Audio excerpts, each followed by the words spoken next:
Hello, everybody. Tis I, your Studio C Virtual Ambassador Faye Ayato, and welcome.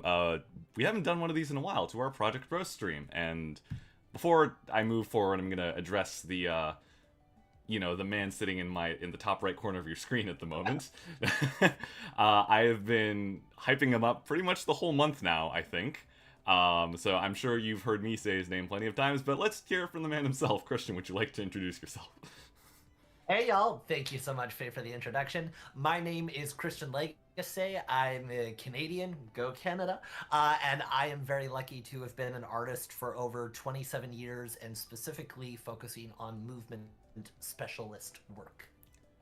All right, and just for the sake of the audience, everyone heard that, right? We're not having audio problems 1 minute into the stream. Can you imagine? We do a 2.5 hour stream of the most beautiful, miming, artistic performance. Who needs audio? You can just tell it from the soul. Yeah, chat. We're good, right? We're hearing this. They heard "Go Canada" and went, "No, we're out." Okay, well, That's it. We're not. I think Kevin hears you, so I think we're good. I think we're good. Hey, Kev. As long as Kevin hears us, there's nothing else that matters on this call. I also quickly want to double check the stream latency, as I realized we may have been. Oh, we're on normal latency, that's why. Okay, so everyone is going to get us a little bit later than normal. But okay. It's like, why are they commenting on that last film? Oh no. Okay, Carlos, I know you're here. If you can address that, that would be great. But anyway, I'm just gonna go on with our regularly scheduled programming. So to everyone, today's stream comes in two parts.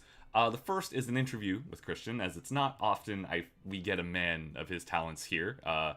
So just plenty of good stuff to talk about there. And then the second half is what is advertised on the thumbnail. We're going to be taking a look at student projects, specifically short films. That's usually what we do. That hits pretty well. So, I'm not gonna waste more of your time. Let's get started. Let's do it. Okay, so Christian, you just introduced yourself. We got your name, your profession. A bit more about you. What might people know you from? You know, what is your practice? Oh gosh. Well, as my friends would joke, if you've ever been downtown Vancouver, you've heard me because my voice echoes through all the streets of Vancouver just because feet are trained. What might you know me from? So it depends what type of universe you spend your time in. On my movement specialty side, as a creature performer, I worked on Alien Ore, which is up on YouTube, I still believe, under IGN. And I'm very lucky to have been one of 19 people in the world, last I checked, to portray the Xenomorph for Ridley Scott. If you're a video gamer, Tales of the Borderlands, I should say New Tales of the Borderlands, I portrayed Timmy, Marie Strongfork's little helper robot, also known as the knockoff Claptrap, which I still say is one of the best compliments I've ever been given. If you grew up with nieces and nephews who are younger, you might know me from projects like Disney's Descendants 1 and 2, where I was an actor and chorus performer, which means dancer and singer. I was on the national tour with Miranda Sings years ago as a backup dancer for comedy. I've choreographed for movies like A Nice Indian Boy with Jonathan Groff from Hamilton and Frozen.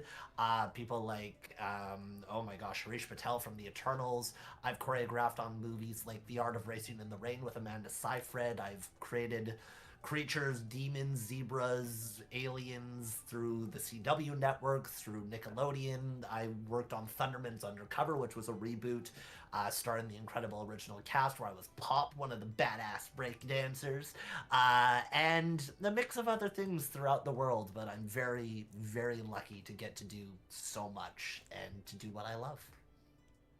Well, that is a very extensive list of accomplishments. Thank you. Yeah. And somehow I still don't sleep. I wonder why. Struggle is real. Yeah, we're getting. I think we have some Borderlands fans in chat here and there. Oh gosh, I hope you all liked the game, and if you didn't, my name is Faye, not Christian. No. No. Okay, so yeah, that is wonderful portfolio you have there. Let's go a bit more into what you do. You described yourself to us as a movement specialist. What exactly does that entail?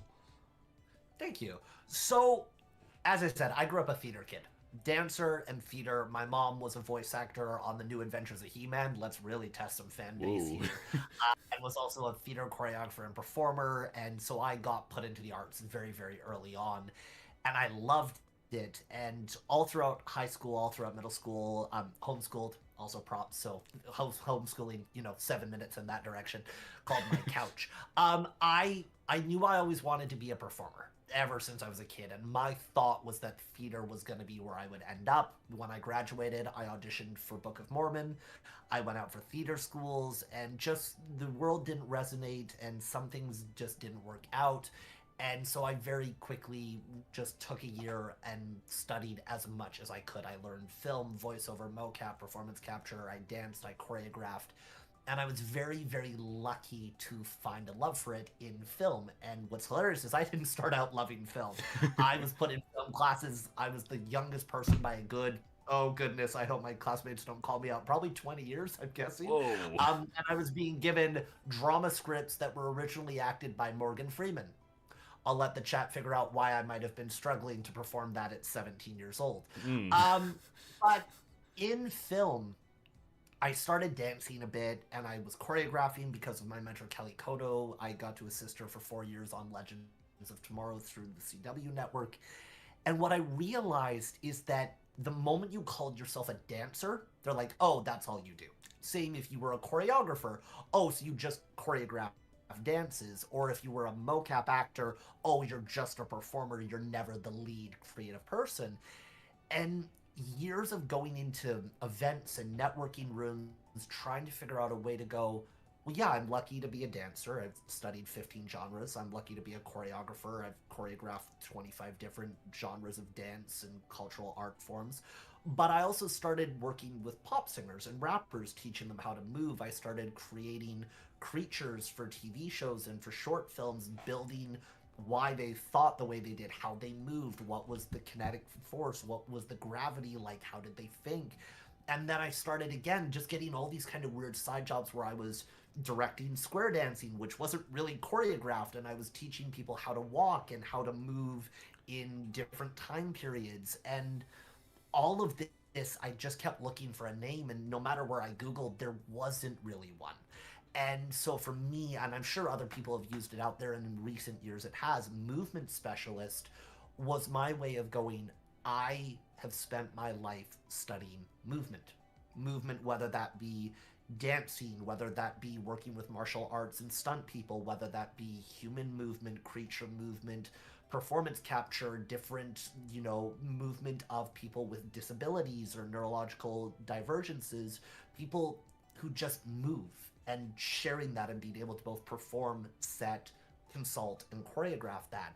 And a movement specialist was the way of going, like, I think at this point I could call myself a specialist. I think I've done it long enough, and I've had some very, very lucky opportunities in my career to get to work with incredible, incredible directors and artists and performers. And I was going, this is what I love. Like, I love performing, and I love acting and voice acting, and you're never going to take that away.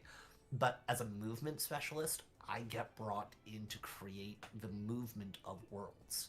And with shows like The Last of Us becoming ever more popular, and Westworld, and everything to the Alien series, to all these horror films, that's the dream. That's the dream, is to be able to build movement for people around the world where someone looks and goes, I know that. Like, I grew up with, I don't know, Faye, I mean, is there a famous character in a video game that you, like, the moment you see someone walk that way? For me, in a movie, it's Jack Sparrow. Right, yeah, Jack of course. Sparrow, someone does that run and you go, I know it. Like, you don't need the outfit of Rob. You just, that was awful. Sorry, Johnny. But do you have a character like that you remember? Oh, that's a good question, actually. I think somewhat, this may be a strange one, but in my head, the first thing that comes to mind is Crash Bandicoot.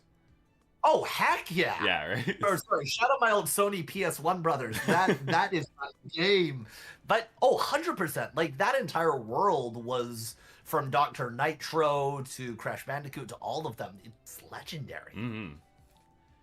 Yeah, so I guess movement specialist was a sort of self-prescribed term then, and yeah, Very much so, and I will say I've seen a couple different people. The movement director comes around, but again, I'm like, then you're not the performer or choreographer or movement. Like, there are different terms, and I think we're all trying to do the same thing: is find a way for the industry to recognize us.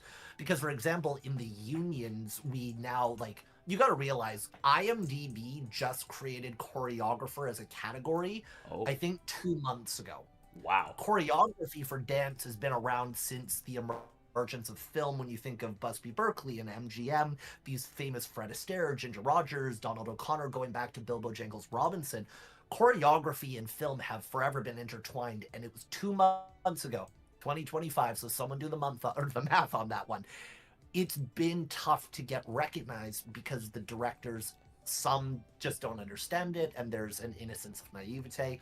Some of them wanted to take credit. There used to be an Oscar for dance direction, if I'm correct that that was the term, and a lot of directors wanted that gone because they didn't like that movement was being noticed by someone else. They wanted that credit. And I'm sure that's not what all of them felt, but there is a truth to that. So for all of us, it's, yeah, like in the unions, choreographer is a term, but movement director sometimes is written in, pages, but it's not an accredited title in most places. Same with all the different, creative director or all of these. You're finding a way to go, this is how I can explain to a room to be respected, to be honored, to be paid, to be credited. And then a way to be able to go to someone like yourself and go, I'd love to work with you. I'm a movement specialist. This is what I do and what I can offer. And it's really exciting to see that with TikTok bringing such a love to dance, and with groups like Cat's Eye and Blackpink that are so dance prominent, I think we're going to see more and more over the next decade of more just movement professionals. And there are incredible people. Paradox is an incredible movement director and creator for C and Cirque du Soleil, many projects, and there's tons of them. We could be here all hour just Right. very much it was a way for me to describe myself, and so far no one has argued me, so it's perfect. Oh, it seems to be working well for you. It's kind of leads me to my next question. So within this work you do as a movement specialist, contracts bearing, what are some of the craziest projects you've worked on or stories you could tell us around that? Oh gosh, okay. We'll see. If I get sued after this call, you'll all have a follow-up of me in jail. It'll be great. Oh boy.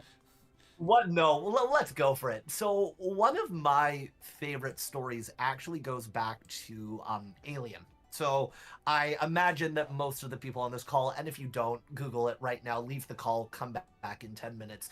The Alien universe created by Ridley Scott, H.R. Geiger, lots of other people that famously helped build this world. The xenomorph, to me, is one of the most influential and respected and well-known characters and creatures there's ever been. So years ago, and I don't remember all details of it, but there was a competition put out. I believe this was before Prometheus came out, where 20th Century Fox had announced there was going to be a film competition, and they were going to give, if I remember correctly, the rights to build a short film that was supposed to be based after the original first Alien film. And there was a competition to teams around the world, and I believe out of the 6, 5 of them, if I'm correct, went to the US. Whoa. And 1 went to a team of directors, Kaylee and Sam Spear, located in BC, who are phenomenal filmmakers. They're twins. They're just the coolest people you could ever get to work with. And I had followed them for years. I had met them at events, and all of a sudden one day a casting notice went up on Facebook, if I remember correctly, when Facebook was what we were all using. Mm-hmm. And it was someone or they or a company was looking for a creature performer for this upcoming short, and I went, ooh, okay, I'm jumping to conclusions, but if it's Alien and you say creature, there's only one I'm thinking of. And so I submitted, and part of my audition was they had given me some scene ideas that they wanted to see moved in as the xenomorph. Well, at the time, self-tapes really weren't as popular as they are now. So I didn't have my great, blue wall set up with the professional lights. So I did what any crazy person would do, and I took a Nikon P510 and I went to my backyard and I chased my chihuahua around on the ground as the xenomorph. Partially because I thought it was hilarious, partially because it was a chihuahua and you think that's listening to me while I'm trying to do my work. You are sadly mistaken. Oh yeah. Um, I built like again, I took their influence, these write-ups that they had given, and I created these elements, and I sent it off. And I'm sure the email is buried somewhere, but they liked it, and I think there was some funny comment of like "you're crazy," which would be an accurate statement by both them and my therapist. And I went awesome, and so I booked to help do all these movement work for the xenomorph, not in prosthetics like the original movie was done, where it was a full suit, but a lot of tracking markers and details. And so we got to go up into mines off the coast of BC, and I got credited as the Xeno for Alien Ore, which again, if you have not seen that film, if I'm allowed to shout it out, go to YouTube, Alien ORE. I recommend watching it. It was, in my opinion, one of the best of the 6, but I do recommend checking out the other 5. But yeah, getting to go into a mine tunnel, freezing in a spandex suit at 4 a.m. because I did an audition video chasing my poor little chihuahua as a xenomorph in my backyard in Langley. I don't know if that's what a normal job experience of interview is supposed to feel like. And I have to imagine that if 20th Century or if anyone reviewed that video, they just looked at me and went, hey, you got to give this kid credit. He's a bit crazy, but he went all out. And that to this day, as a movement specialist, I'm sorry, once I booked that to be the xenomorph, I don't care whether it's a 10-minute project, a 2-hour, or a series. I'm a xenomorph, and as the kid who grew up a sci-fi and fantasy fan, I very much thought I had peaked at like 23. Where do you go after that? Unless I'm becoming like the president of Disney, I really don't know how I'm beating that out. And thankfully, some very cool things have come up since. But chasing a chihuahua as an extraterrestrial alien for a job that I wasn't entirely sure what I was doing, I mean, hey, that to me is one of the best things that's ever happened in my life. Oh, definitely. You're kind of reminding me of my own audition process for this whole for the VTuber thing. I didn't chase a chihuahua or anything, but chihuahua around too. Darn it! No, I wish I had what you did. Yeah, no, that is awesome though. Thank you. But yeah, I mean that's a highlight. I mean, I've had a lot of cool stories as a movement performer of getting to work with people that I never thought I would. Like Jonathan Groff, Harish Patel, Zarna Garg, Sunita Amani, and Karan Sani were the cast of a film called A Nice Indian Boy that I was one of the choreographers for, along with Ziana DeMello and Brianna English. And when we got brought onto that job, it was directed by Roshan Sethi, who's an incredible, again, shout it out, Canadian director from Alberta, if I remember correctly. And I mean, we got to choreograph for people that I've been watching for a decade, if not more. And to be, still in the grand scheme of when I used to think of choreographers and heads of departments, I was thinking that they were 40, 50, 60, veterans to walk into a room and to be given creative freedom and to be given control to support and help these people. And I know this video exists somewhere on my phone, and because I don't get starstruck very often, I'm very lucky to have worked with a lot of cool people. But I remember Jonathan Groff coming in the room, and there's a video of me just stumbling like an idiot. Yeah. And I will never release that video, but it lives on. And again, to be generally young in the grand scheme of what you would think of to do these jobs, getting to choreograph and build these worlds. And I mean, with Ziana, she comes from a phenomenal family, the Shia Mac Dance Company, and all these just legendary Bollywood films that her family has created and choreographed and built. So we got to merge this culture, this cultural art form of Bollywood, in different forms of the dance that she brought in. And then we got to, on our side, bring more of the queer culture, of the street culture, of elements of Vogue and whacking and all of these different styles and street styles. So to even merge these worlds together to then build a piece that we got to premiere at South by Southwest Film Festival, which, if you're not a film person, is a very, very highly respected film festival in Texas. That it is. It got a theatrical release. We were in theaters across the US and Canada. We were in London. It's now in India. And again, as a kid who grew up so expecting to just be a New York theater guy, to have these things where I'm like, someone out there has watched movement or a dance or these scenes that we've created, and to think that like we got responses that people cried at the dance, that people felt moved, that people wanted to dance more after seeing this. And again, it is something that we take for granted as artists, where I think we expect to have to be with Disney or be on the 150 million or to be the lead of the movie to really have an effect. And for us, we did have an effect, you know, not just to the crew and the cast that we got to celebrate that moment with, but to the people that reached out and to the people that enjoyed the film and have learned things from it. I don't know if I'll ever clue in on how lucky I am, but it is moments like that where I go, is it a crazy story?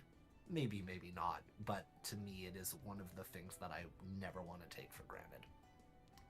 Of course, yeah, that is phenomenal, really. Like, I've certainly felt that, I think, on much smaller scales than the stuff you've worked on. It's amazing, really, right? I'm not sure if that's the greatest of segues into my next question, but perhaps it is. So, sadness and tears. Great. Yeah, is it different working on a small project compared to a big industry project, perhaps? You know, are there any sort of funny differences you've noticed between the two? So, I am someone who very much still loves supporting what we would call like the indie community or short films or all of that, because a lot of them you get chances to explore in things that you might not get on a bigger project. Sometimes for me, it's a way of keeping busy or keeping my creativity up or trying something new, or just getting to, you know, do the kind thing and actually be kind in your community and support the people that came after you and before you and just help each other. But yes, every project, neither or whether it's big or small, is gonna have differences. But if you look at the main differences of, say, a feature film that's $20 to $50 million versus a short film which can be $20 to $50, that's actual budgets. My first job, I got paid a toonie, and I will never forget getting handed that and going, "Oh, I'll buy a Sprite." What are the big differences? I think when you're in a film or a video game or a TV show or what have you that is bigger, there's definitely more cooks in the kitchen. Right. That's one thing. I think it's very rare to find a film. So, for example, I'll say in a film, you have something called Video Village, which is typically where the director and the producer. For some films, that might be 2 people. I've been on commercials where that's been 15 people. And you have 15 people who, whether they're trained as an artist or whether they're there because they were sent on behalf of the company or they just wanted to get flown out to Mexico and have a free vacation, they start giving a lot of opinions. Right. And I have such respect for directors and lead producers that can listen to that, where not all of those directions are going to be the same. I mean, get 3 of your friends to try and pick a restaurant and tell me how easy that is. Now have a $30 million commercial on the line or a $50 million film. There's less room for failure because you're working with budgets that they need to make that money back. Mm-hmm. So usually, it's not to say that there isn't stress in short films, because I will say some of the most stressful experiences of my life have been on no budgets, where you're working on very tight timelines, where you don't have the amount of crew you need, or the software that you bought out for the day is not processing because you have the wrong version of Windows. I mean, there's a friend of mine who's a mocap technician, and he was doing mocap for, oh, I'm gonna get yelled at, Bella Swan, what's her, Kristen, Twilight, you all know who I'm yeah. or one of them. And anyways, and he brought all the suits, and then on the day, if I remember the story correctly, and I never said the story out loud, so shh, no one says this. The suit broke down, and he, being the genius he is, I think coded a Raspberry Pi to rebuild the suits to be able to make it work for what they need. Oh my god. And that ingenuity, no matter whether it's small scale or big scale, you have to have that. Yeah. But on a bigger scale project, a lot more people, a lot more oversight, a lot more paperwork. I make the joke that most artist work, 90% of it is emails. Because the 10% is, okay, I've prepped everything and I've done all the work and I now get to go into the mocap volume or to the virtual production wall or to the TV set. And now we get to do the work and pray to goodness that we actually did everything that we were supposed to. I think on a small set, a funny thing you'll get is you have a lot of people playing a lot of different roles. You know, when you are in a bigger production, there are people that are literally there to do card transfers. You've got people that are there just to be runners and grab things. You have people there to sign people in. I had a friend whose job on a video game was just to lock the door so no one could get in and out during takes. Really? Whereas if you're in honestly, I'm like, getting paid to lock a door, not a bad time. Oh, not at all, yeah. But when you're in a small production, you might not have 80 crew. And if you do, well done. And also, I'm so sorry for all your paperwork. But you have people doing 5 or 6 jobs, and that can teach you a lot. But that can also be really, really stressful because, you know, I did a horror film years ago as a performer that I ended up composing, but we had 5 people total, I think, and that was including 6. That is a lie. We had 6 people, and that was our entire cast and crew. And that's insane.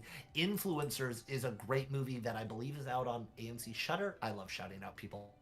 So just keep a note and keep writing them down. But the original Influencer, I think they had a crew and cast of 15 people, something very, very small. Created Kurt, Tesh, all these amazing creators.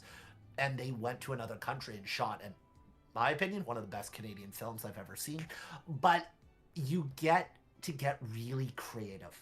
I think when you're on a smaller set, the funniness is you don't have the professional call sheet. You might just send everyone a Google Calendar invite. That's as much as you get. You might be the catering. I've done catering. We did a short film at my place the other week where like they cooked all the catering the night before and it was in my kitchen, and my kitchen turned into craft services. You get a little bit more of that creative leeway to discover and try new things. Because by the time you get to the 2 mil, 10 mil, 20 mil, or, you know, you look at Avatar, gosh knows, 200 mil or more, it's about getting the job done. It really is. And that's not to say it isn't creative. There's always the creativity in the best of places and the best of worlds. But you have a lot more weight on your shoulder. And for me, it's not to say I ever want to mess up, but do a small film, do a short project. Don't make it your best script. Don't make it the be-all, end-all that's going to change your career. It has happened, but make it because you would enjoy to make it. And make it because if you screw up, at least it's only a weekend and save $200. You haven't spent 10 years of your life wondering. And that's also where you start to find your voice and you start to find people, because on your small projects, you can hire friends and colleagues and get to meet new people. So hopefully when you go to make your first game, you're not going into a room going, I don't know any of you. I know, or I have my favorite collaborator, or I've got this animator that I just adore, or I've got this really cool host of a show that is a really cool, you know, moderator that I've watched for years. You start to find your community. Outside of that, anything else funny? I mean, this is me being picky, but oh goodness, crafty and catering on a professional set is the best food I've ever had in the world. Oh yeah. And if I can give any advice to anyone watching on this, if you are making a film, if you're making a game, I don't care what you are making, if you are hiring people for low budget or no budget, feed them. Yep. It is the funniest thing, but you will have people go, the project, I was ice cold, it was late at night, I had to go to work on 1 hour of sleep, but my goodness, that steak or that pizza or whatever, that Olive Garden or breadsticks person, whatever it might be, they will remember you for that. Absolutely. And that, whether on a small set or a big set, I argue crafty is the easiest way to destroy a production. If you do not feed people, oh, I am so sorry for what's going to happen. Yeah, feed the staff is definitely something we try to go for it here at Studio C as well. Feed the staff, feed the cast, feed the food, feed the ducks. I don't care. Just feed people. Absolutely. Okay, before we move on to our next question, hello Crackapple, hello Outlight, hello to all the people just joining the stream. We are mid-interview with someone I may describe as the pioneer motions movement specialist here in Canada. Careful now, someone's gonna come after me for that. Well, I said it. Come after me, folks. Anyway, Go to the digital world. We'll meet you there. Mm-hmm. Okay, so this next one has relevance to us here at CIAT too. With AI being the big thing now, what are your opinions of it? Has it affected your work at all? AI, I still think we're missing out on making the Canadian joke and just writing it EH-I, but that's, if anyone wants to make a film, AI. Okay. AI is a problem just like computers are a problem. Now, it is a different kind. When we look at AI, the classification of AI has been around for 50 years. Now, not ChatGPT, for clarity, not Gronk or whatever all these things are now. But computers are an incredible thing that created a lot of jobs that brought a new side to the world. They also killed a lot of jobs. Mm-hmm. We go back farther, and I make jokes all the time about the calculator. We can say we love the calculator, but I'm sure that abacus dealers were pissed off because they had been beaten out. Someone always in the development of technology is going to get hurt.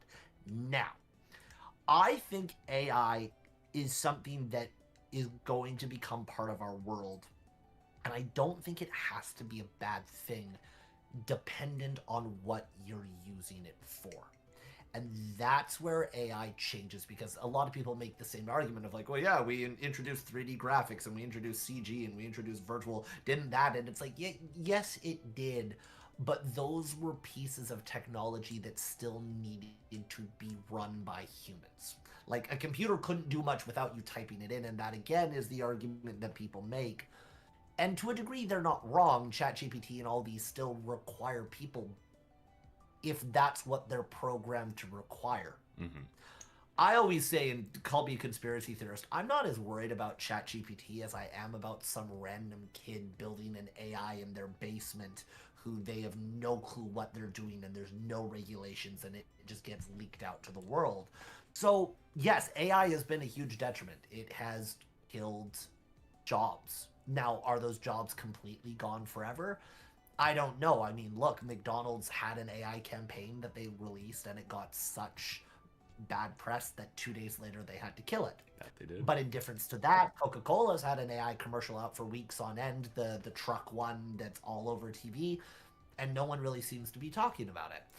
Amazon dubbed a bunch of shows with AI voice actors and released it, and it got bashed and immediately removed. Amazon still has shows out that, however, that have AI voices in them, to my understanding, that are not being removed. We're in this part of the world where it's the problem is that it has the ability to replicate in ways that we don't understand. And if you look at the whole millennial Gen Z boomer joke, it's like, I grew up with dial-up, and dial-up to internet was already, like Wi-Fi and LTE and 5G was already a huge jump. I remember having Betamax cameras and not having a phone to now 6-year-olds having access to the entire world at their hands and a camera and all of this. I mean, I don't know how old most people on this stream are, but my teachers used to make the joke, sorry mom, of like, you're not going to have a calculator in your pocket. Well, they were wrong. Oh, yeah. Because that's literally what all of us have. And is it good that we do? Yes and no. So AI, I've done interviews, I've done talks, I've been parts of committees that talk about it, and I think that AI has a place in this world, regulated when it's not taking away jobs. Right. And that is what concerns me. Someone at home using an AI to make something cool for 5 minutes because they don't have a skill and they don't have the money to hire someone for a skill and they're just creating it for fun because it intrigues them like a game, I don't see is as big as a problem, rather than a CEO going, well, wait a minute, I can knock out 50 people off of my workforce and I can do that all with AI, and I spend 5 of their paychecks to run this AI, and the 45 others, are they giving those paychecks out? No. Like, let's be honest, most of them aren't. They're pocketing the money. Just like a producer on a video game, if they come under budget, most of them aren't going around paying the smaller departments. They're pocketing the money. Mm-hmm. And I don't blame them, but it's not the greatest thing.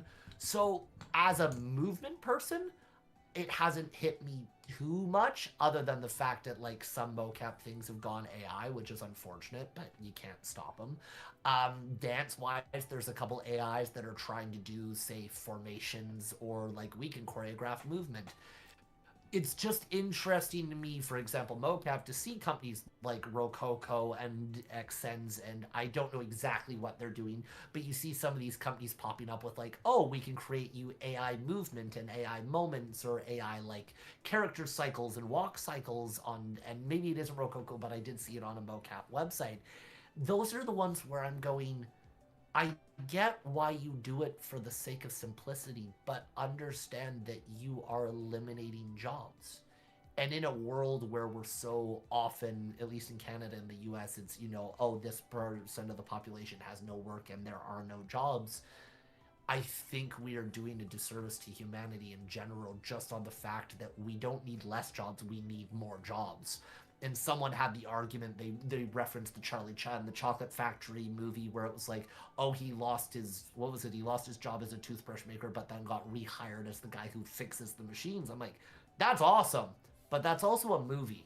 Yeah. And is everyone getting 3 years of training of how to program? No, they're not. It's not as simple as we make it out to be. So I'm not here to hate on people that use AI. I am here to just question and ask people, if your company is starting to integrate it, if it's to make the experience better and it's not at the cost of the jobs, it's not a big deal, I think. That's my take. But the moment it starts to infringe on your human rights, on stealing artwork from other people, which we've been proven that so many of these companies have unrestricted access to books and paintings and movies that they never have, we have to stop it now, because it's not to say that we can't in the future, but once laws are enacted or processes are there and they're proven, it becomes very, very hard to stop it. So to anyone listening to this, if you are worried, I know it's hard. I know it's hard to look at an industry that you want to get work in and go, is there even going to be jobs? There's always going to be jobs, but we do have to keep this discussion going, and we have to make it not such a taboo thing to bring up, because we have power in speaking with one another. And with companies like Disney now investing, $1 billion into Sora, or whatever that statistic was, we don't know what that looks like. But if you ever wanted to speak up, it's now. Honestly, very, very aptly put. I don't think I could have said it better myself. Oh, you could have. You just look cooler doing it. No. No, but thank you for that. It's nice to hear that sort of insight from someone who's worked, in the industry for as long as you have. Even on that, we have a Anna KZ in chat saying, "Hey Christian, anyone you know?" Or oh Hey, oh, I know exactly who that would be. Hello, hello, my friend. If that's the legendary superstar from the East Coast that I'm thinking of, that is an awesome and a very talented artist themselves. All right. Well, I perhaps we'll get more on that shout out as we go through this question list. But Oh, a story might pop up. Who yeah. knows? But to keep going, so we've talked about your work a lot, and you've mentioned, how you got into sort of the creative industry, what inspired you to get into it, pull their way into said industry these days. Oh.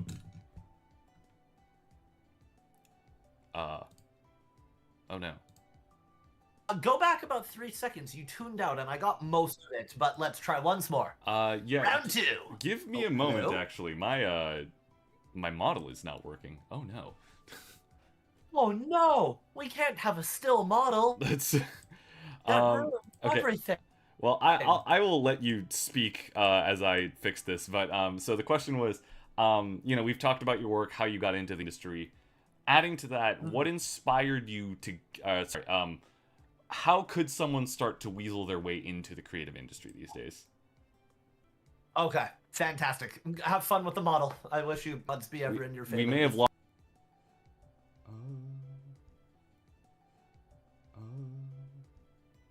No, that's right. The hell?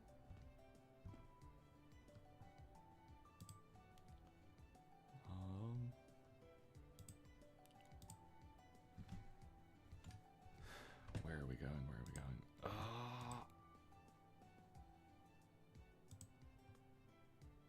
Right. I didn't have to close it. What am I doing?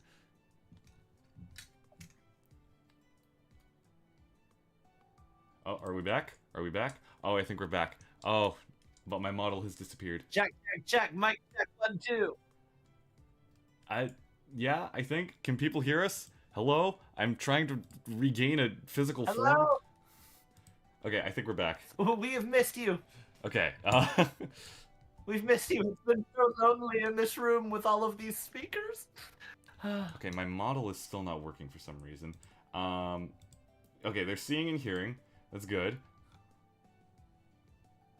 Okay, fantastic. If they can see and hear me while you work on your model, I'm happy to go into the question. Please do, yes. So, in case... Fantastic. I shall entertain the children of the world. Okay, yes. So, in case people did not hear, the question was, how could one start to get into the creative industry nowadays? And... That is a great question. And obviously, each universe and each world you want to play in is going to have its own shticks and its own ways. I think one way right now in the world is the self-creator. Is the self-creator, the self-promoter, the social creator. For all the craziness, I despise social media because I'm not the best at it, and it antagonizes me, the amount of effort and time it takes. But TikTok, Instagram, all of these platforms are a great way to build and promote your own work. And while I could never animate, so help my life if I ever had to save myself, Blender and all of these plugins and all of these free programs where you can start to build your own characters, models, video games with things like Unreal Engine, your own films. I mean, heck, people are making films that go to Sundance and Tribeca on their iPhone with no lights, no crate gear, just a creative idea. And now, is that everyone? No. Gosh knows. You are pitched the best of the best that already has traction, or people that have bought the algorithm or have paid for views or have put out really good work. But we can't disprove that social media, TikTok, I mean, there are people that have created followings, friends locally, that have gotten management, record deals, labels, content creation, jobs from companies. Because what it really comes down to, and it was said in an interview recently, and it's not to say that you have to be the best of the world, but if we're being honest that creative jobs are going through a tough time, the world is going through a tough time, if we're being honest that jobs are being taken by AI or shipped out to other countries or are going to the lowest bidder, you gotta be great. You want to weasel your way into anything in life, be great. That does not mean be perfect. As a perfectionist, I know firsthand what it's like to go, it has to be great and I will never post anything. Well, then you could spend 20 years when your work may have already been good. Good enough. That's what one of my friends used to say. It just has to be good enough for you to post it and move on to the next. Now, does that mean you don't critique yourself? No. Have your friends, have the people around you that you trust to critique your work. But it really is a way of you need to be that person. I say it all the time to talent and artists that I work with, is gone are the days when you could walk in the room and be like, oh, I just have a dream and I want to do this. Would you pay me and I'll learn? There are still opportunities like that, but they are lesser and lesser than ever before. What you need is to come in the room going, I'm doing the work, I'm learning the things, I'm pushing myself, and now I want to get better with you or with your help or with your company, or I know there's something I can bring. Another way, and the term weasel's hilarious because I'm just thinking of Weevil from Pokemon. Fans, shout out. I'm sure there's an Umbreon sitting back there somewhere. I'm sure, Faye, even you've heard the joke in the past of like, it's about who you know. Yeah. Yes. However, I'm going to reframe that, and it's something that really helped me. Who you know, personally, is irrelevant. It's who knows you. Because at the end of the day, I can know 600 people, but if I don't have the confidence to get off my butt and call them, or take them for coffee, or go to a meeting, knowing them is doing me absolutely nothing if they don't know or they don't remember me. Because when they're in a room and they need someone new, or there's a job opportunity, or they need someone for a project, if they don't post about it, it doesn't matter if you know them because there was never a job offer for you to get a hold of. However, I had this happen recently with an incredible project that I can't wait to announce soon. It came, not to say I didn't pitch, not to say I didn't do a very good job of the submission that I did, not to say I did not work my butt off and don't have credits and experience, but the only reason I even heard about that pitch was because of a guy I met 7 years ago. Whoa. We have barely talked. Maybe a happy birthday or a Merry Christmas, but I'll prove it. It was the first Facebook message he and I ever had going, hey, I've got a project. Would you like to pitch for it? And I went, well, that could change my life. But it wasn't because of who I knew. It was because of who knew and remembered me. So if you want to get into the industry, there's all these jokes. If you want to marry a lawyer, be in a room with 6 lawyer couples. If you want to be a doctor, have 5 doctors as friends. If you want to be a game developer or a designer or an animator, I challenge you, go into the spaces that they are. And don't go in as that greedy shtick joke that we've seen in movies of like, are you going to help me? Are you going to get me there? I have a job for you and I'm the best. No, don't do that. It's so hard. And I get those Instagram messages every time I book something of like, Christian, I've always wanted. Well, that's funny because you've never once talked to me. But I get that now that I have money, you're showing up. And if people don't think that happens, it does. And people aren't subtle because people are desperate. So if you want to stand out, go into a room and don't be there to be desperate. Go in there, and if you want to meet someone, care about them. Actually be interested about what they do. Ask them questions. I think it surprises people the amount of creators in our industry that are willing to take a meeting or a coffee or a lunch. I'm not saying you're going for Cameron and Spielberg and Bay. Those are the 3 first names that come to mind, the holy trinity of spending way too much on VFX. Although, great for the VFX artist. But just go in and be a decent human. Contact them, reach out. Some of the coolest friends I had, I've never once met in person, but I met on a Zoom call or a class that I took that I went, hey, I really liked your work. And one of those guys has become one of my best friends in the world that we now create between here and Japan doing mocap. And all of that started because we took a class with the guy who did Howl's Moving Castle. Ned Lott, you are a legend for what you did for that movie and for all the people you've created.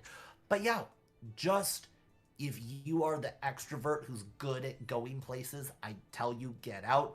But also, I always said I didn't want to be the movement specialist in a room of movement specialists. I wanted to be the only movement specialist in a room of animators. or mocap developers or video game designers. Because if there are 20 of you there, it's not to say I'm not capable of beating them out or winning the room or being the person they pick. But it's a lot more fun to be in a room of animators when someone goes, oh my goodness, I've always wanted to meet a choreographer, because they haven't known where to go, or a movement specialist or a mocap performer, because you're the oddity and you might have the thing that they've been looking for their project. So don't fall into that trap of, oh, I want to be an animator, so I'm only going to go to CalArts mixers in LA. I don't even know where CalArts is, but you get my point.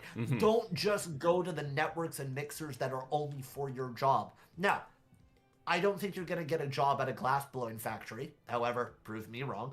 But go to all the adjacents. Go to producer labs. Go to story writers. Go to script developers. Go to Crazy Eights. Go to Vancouver International Film Festival. Go to Run and Gun, MAM, VIF, VAF, all these incredible places.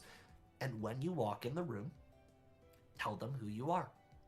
Tell them what you do. I don't care if you've done it for 20 years. If I don't know about your job, I wouldn't know the difference.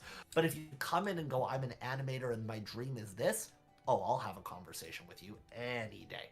I don't care who you are. I don't care how old you are. I don't care gender or ethnicity. I don't care if you've been in this 20 years, 10 years.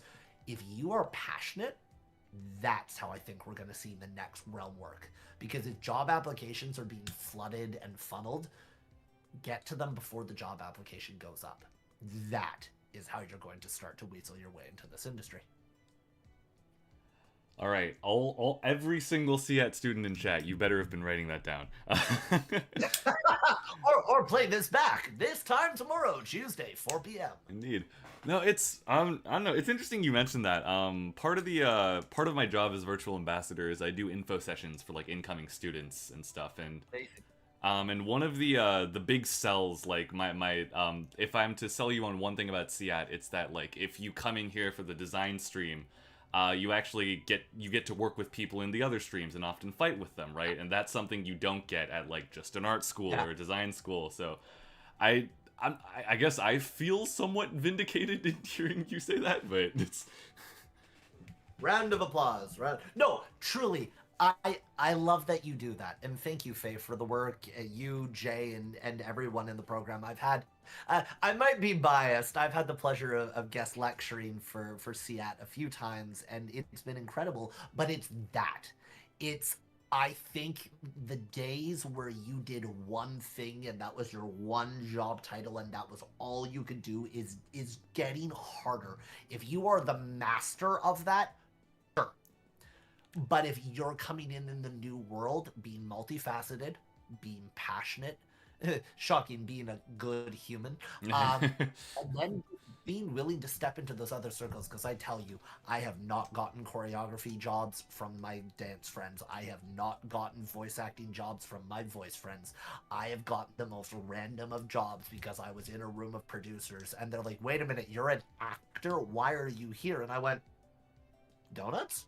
and that's not why I showed up. There were free donuts. Thank you forever, Lumo Stage, for that session. Lumo Stage virtual production company. I shout out these names also, not just to hype up that I know cool people. I do this so you go look at them. I do this so you go meet the community. I do this so we support each other and you find other people. But I walked into a session that was producers, programmers, and animators. And they're like, anyone want to act? And I went, oh, you bet I do. Oh, yeah. But I also got offered a role in a virtual production short film that is being developed into a feature because I showed up to an event that I found through Unreal Engine on a Facebook suggested group ad. Huh. Everything in that sentence told me that I had no reason to be there. And I'm like, this is just cool. Why would I not want to learn this? And now I've done 4 films in virtual production over the past 2 years as a performer, as a choreographer, as a movement specialist, and as a producer. And I'm like, okay, that was really cool. Why don't I do that again? So, Faye, to your point, you should feel vindicated, because I really think we're missing the mark on not just diversifying. It doesn't mean that you have to do everything. But as a co-boss of mine used to say, just have your checklist. Just keep trying things. And if you find you really don't like it, well, then at least you know before you get offered a $60,000 contract, and want to punch your head through a wall. Oh yeah, okay. He goes, yeah, I'm looking at the hole in my wall right now. It's very oddly head shapen. No comment on that, but moving on. Perhaps you've already answered this next little set of questions I have, but if you want to add anything, what skill sets or lessons did you need to learn along the way to get where you are today?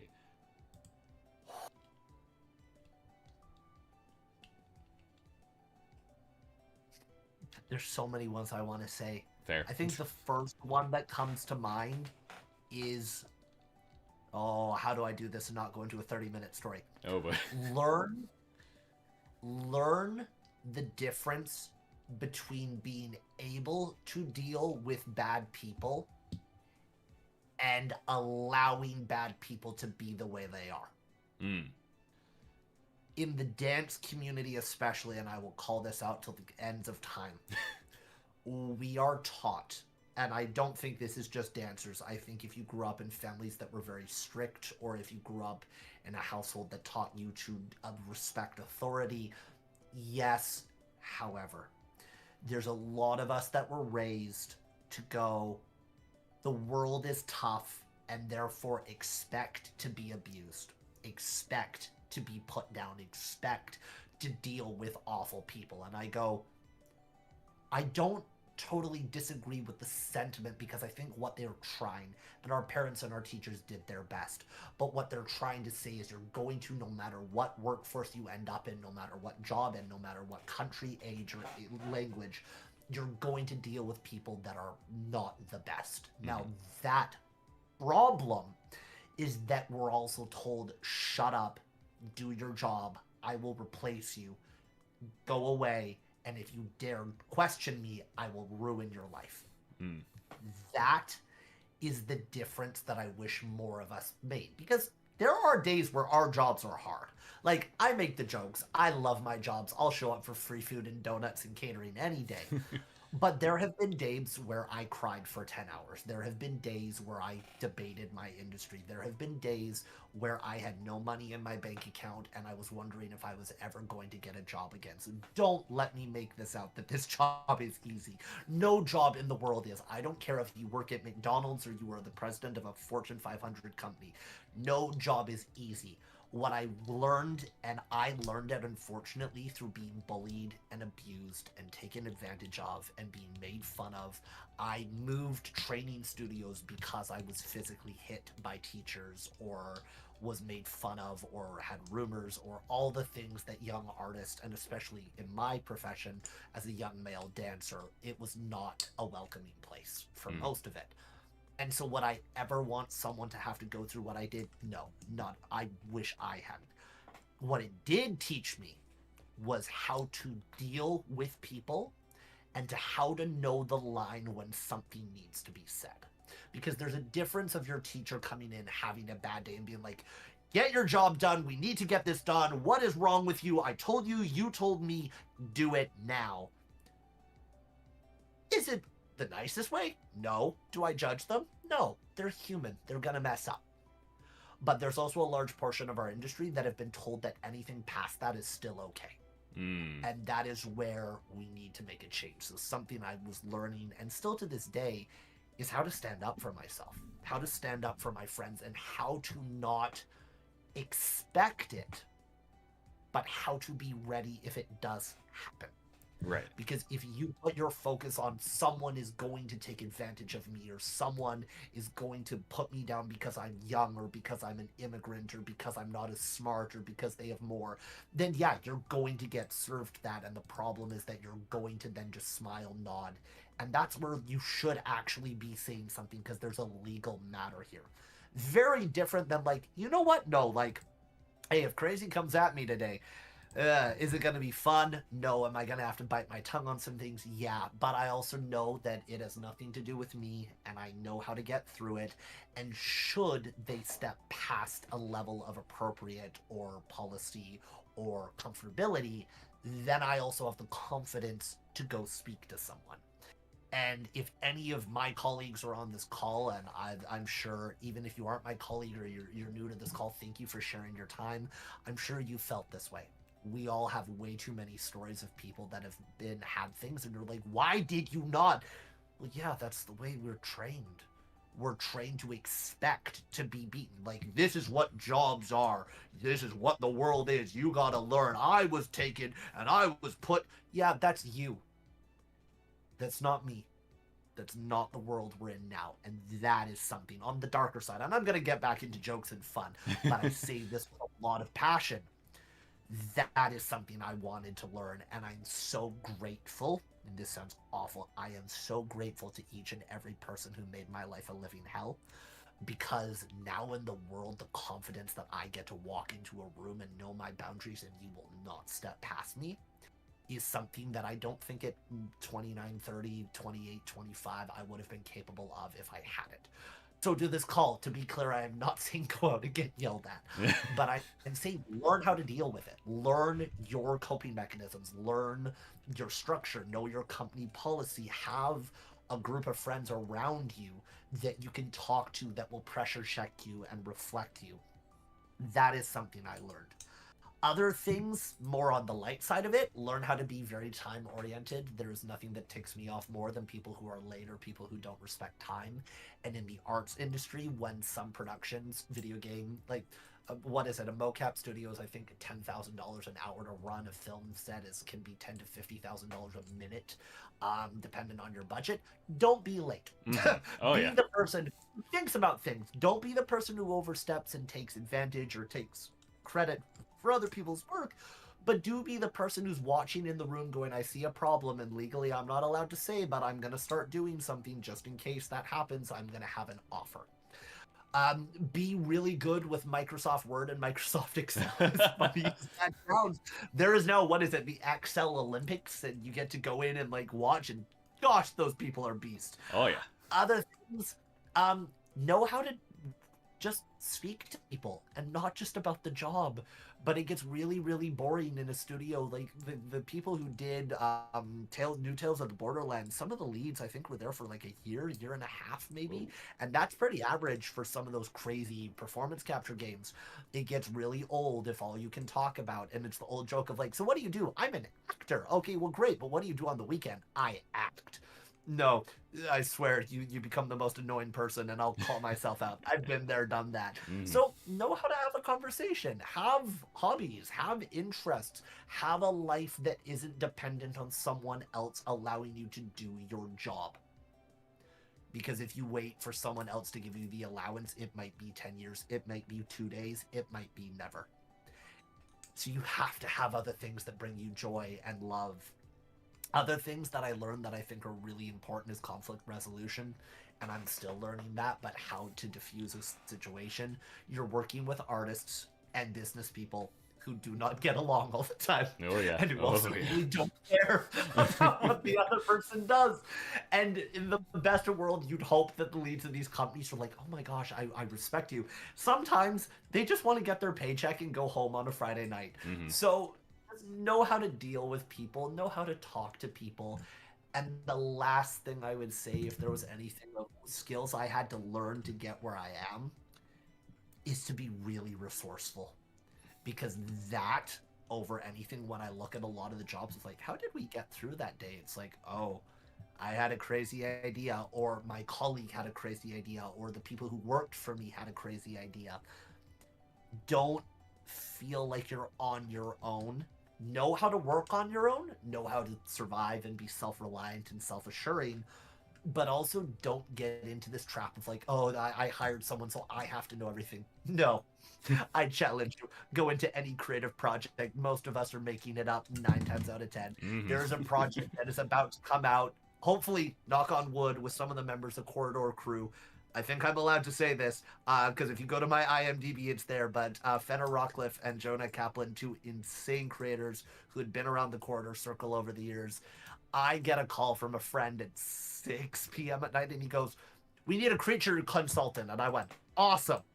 And he tells me what the project is, and I'm not going to say it here, so I have some anonymity, but it's on my IMDb, so sorry, y'all, if you didn't want it out in the open, you put it on my page. And I just remember, and I don't know if I ever told them this. I'll be honest, y'all, I had never played the game in my life. It's based off a very famous franchise and a very famous type of character. And they're like, yeah, how do you feel? And I'm like, awesome. And then I watched YouTube for 5.5 hours. They loved my work, and I'm very, very grateful for that because they're incredible people to work with. Mm-hmm. But I had to make up 90% of what I did that day. I knew how to consult. I knew how to direct. I knew how to teach. I didn't know anything about that game, and thank goodness for all you gamers who post everything to IGN, YouTube, and wiki pages and all these great websites. But I had to be resourceful, because what? Was I going to say no to working with two of the guys that inspired my career? No. Of course, but, yes. But would I also just be like, I'm not going to walk in the room and be like, I'm sorry, I really don't. No. I put my work in. And that's where I'm going to say to all you artists out there who feel you're not the best at what you do not have to be the best at what you do. You need to want it more.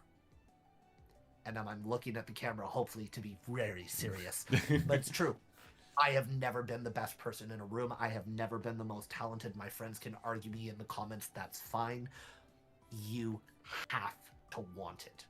Because wanting it will make you work the extra hour. Wanting it will make you find a way. Wanting it will, when you're stressed and nervous and scared, will make you go, but I remember why I'm here. Talent won't do any of that. Doesn't mean you can't be talented and be good. Doesn't mean you don't have to have some talent. You do. But you have to want it. And I promise you, if you get into a room with me and I want something, I challenge you to want it more than me. All right. I feel like that's another very write that down thing. I should let you know you've been... Want it more than Christian. Yeah, I should let you know you've been getting a lot of applause from the chat over that last little leg. Oh, that's so sweet. Thank you. All right, just a couple more questions for this leg of the stream.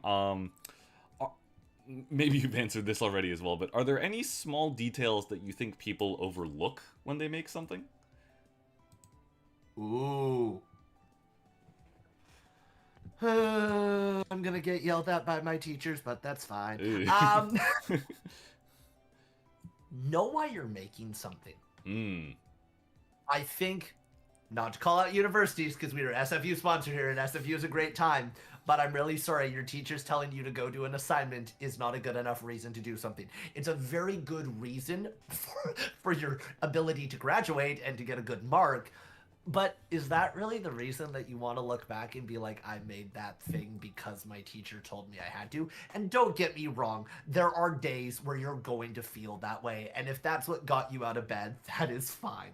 But I make this joke all the time with dancers or artists who are like, I've been to class 32 times this year and I haven't got better. It's like, yeah, because you went to like run on a treadmill. And you can run on a treadmill for 8 hours. You're either going to die or you're just not going to get better because you're coasting. Because you don't have a purpose. But you could run for 10 minutes on that treadmill and do better work. So I'm not saying that every reason has to be this creative, I had a spark of imagination this morning and I just wanted to make a film about cheese because I want to get represented by Cracker Barrel and take over the pop. It doesn't have to be such an in-depth thing because some jobs you do, your reason is going to be I have to get a paycheck. Some of those reasons is going to be I have to do this to get in the room to create the job I want. But know why you're doing it.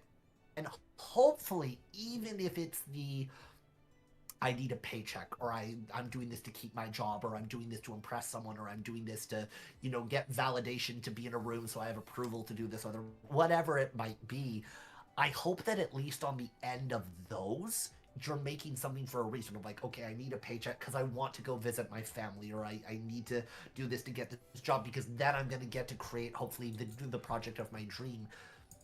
You want to love it to some degree because I'm sorry, not to be COVID here for a moment, but we saw how quickly the entire world, whether that's health, job, finances, can disappear. If your job ended tomorrow, I hope you did something fun today for yourself. And if your life ended tomorrow, I really hope you did something fun today for yourself. So I think the thing that people miss is the artists are like, everything has to be the most creative. No, we can't, or we'd be burnt out all the time. Sometimes I wrote a film pitch about a train because I made a joke about a vacuum cleaner that I was working with. Is that going to be the be all end all of my creativity? Dear Lord, I hope not. But it was fun for the moment. So not every project needs to be for you. It could be make something because you want to see if you can make something for a friend, or make a project because you want to get 500 followers and that is your goal, or make something because you hate cats and you just want to make a film about dogs. I'm sorry, I have both. They're great animals. But just that is something I think people miss, is they forget that like there's a purpose to making this past making call sheets and getting the animatics together and processing and rendering files. That's something I think you miss. I think other things that people forget when they're making a project is how many resources they have at their hands. Now, everyone's going to be different. Some people truly are going to have very little. And that's something that I think we hate to admit. Of, you know, teachers are like, you all have everything you need. Well, it's no. I worked with students in COVID that were in low-income housing that had to do their dance class in a 2x2 tile bathroom with no Wi-Fi service. How am I supposed to sit here and tell this kid he has everything? He has so much to his life. But I couldn't change the fact of his house. I couldn't change the fact of where he could take that class. So it is very elitist and privileged for us to go, you have everything. No. But I also think we forget that we do have communities. We have social media, or maybe you have a friend. If you want to make a film, we were always told, like, what businesses do your friends own? Do they own a coffee shop you could film in after dark? If you're wanting to make a video game, do any of your friends have a mic to do some of the voiceover, or a mocap suit, or access to a computer that's higher powered at their work that you can use off hours? We get so much into this, like, oh, I can't make this because it's going to cost me $5,000. Now, some things, no matter what you do, are going to cost you money. No matter whether it's virtual production, mocap, video game, animation, food costs money. Sadly, we have not found a way to stop that. And if any of you do figure that out, please call me, because that would help my grocery bill every single month. But right now, if you've got people, you have to, as Faye and I said, lesson number 1, feed your people. But that doesn't also mean that you have to go to the keg. Go to Costco. Do a couple Costco runs. You can get some great food. Or go to Walmart. Or talk to your friends. We got water bottle sponsors on a project because they're like, can it be in the back of a photo you do? And we went, hey, that sounds awesome. Red Bull will sponsor a lot of projects if you call them local businesses. Don't cut yourself down. Whether you've just immigrated to Canada and you know no one, well, then reach out. The amount of film committees and societies, I have friends who are filmmakers from Iran or from Palestine or from Africa or from India or from all these incredible places around the world, where there are filmmakers that literally are like, I just want to support, you know, people that are immigrated from Canada or people that have come from Ukraine or wherever. I know it's extra work. And I know it takes a lot of hours, and I know that it can be something that's scary, but I think we need to stop beating ourselves down for who we are and start at least going, okay, this is who I am. Great, what can I do? Because I hate to hear that people go, oh, I never made a film because I didn't. If you have an iPhone, and I said this on a call years ago, if you have an iPhone, you have more filmmaking power than all of Hollywood had in 1940. Now, I'm not saying you have better sets, just to be clear. They had millions of dollars of sets, so that is something you might lose out on. But look at the city we live in if you're a Vancouverite. It's not what we call us, sure. But whether you're here, whether you're in Alberta, I know one of the guys on the last SFU course was in Calgary or Edmonton or something. He was awesome. I'm like, just make with what you have. Stop beating yourself down for being a human who has struggles, and create something within your means. Now, if you write a VFX story that requires 20,000 hours of a render farm, yeah, maybe hold that one for a couple years. But what's a story you could tell? These are the things that I think we forget. The last thing I will say to this, because I could go on for hours, don't expect everyone to care as much as you do. It is a really nice world and a very, very optimistic utopia to hope that every single person, and if you are smart, You will bring people on not because they're great at what they do, but because they believe in you or they believe in your project. Now, please don't go hiring people who have never done a job a day in their life. That is not what I'm saying. But the best people who are there because it's a paycheck or they're there to do you a favor because, oh, I do whatever, sure, I'll do it. If they get another job, they're going to go. And I can't really blame them. I've had to leave jobs because I got offered a massive paycheck that helped pay my rent. And the thing that I'm clear with people is I am committed to this degree, but past this, we need to have a discussion. But don't get mad at people when they don't know every aspect of your character. Don't get mad at people when they're a couple hours delayed on sending you something if you haven't set a deadline and you haven't been clear on that. Because if it's a project for you, you are the one to care. And if you're passionate and share that with people, and they're good people who also care about you or this film, or let's say if it's a cultural story, or it's a story about an identity, or if it's a story about a historical figure, there are ways, but you are going to be the person who cares the most, and you can't get upset with people to not care as much as you're begging them to care. If they want to care, they will. You cannot force them to. Wonderful. Again, students, write all of this down.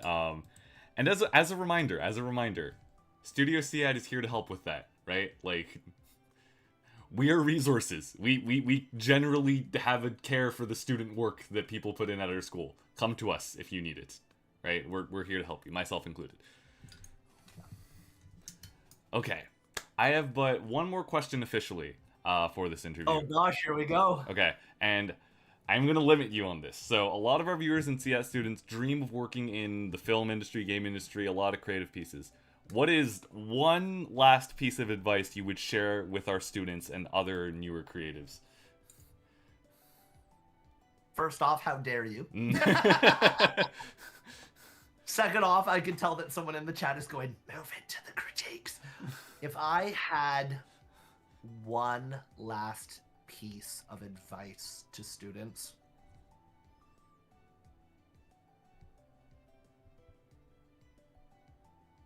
whether you're lucky enough to stay in the industry that you dream of, or you end up in a different world, whether you're in it for a year or the next 90 years, whether you make the biggest film of all time and you were so famous that we wonder how the heck you ever made it, or whether only 10 people see most of your projects, no matter what you do, do it from love.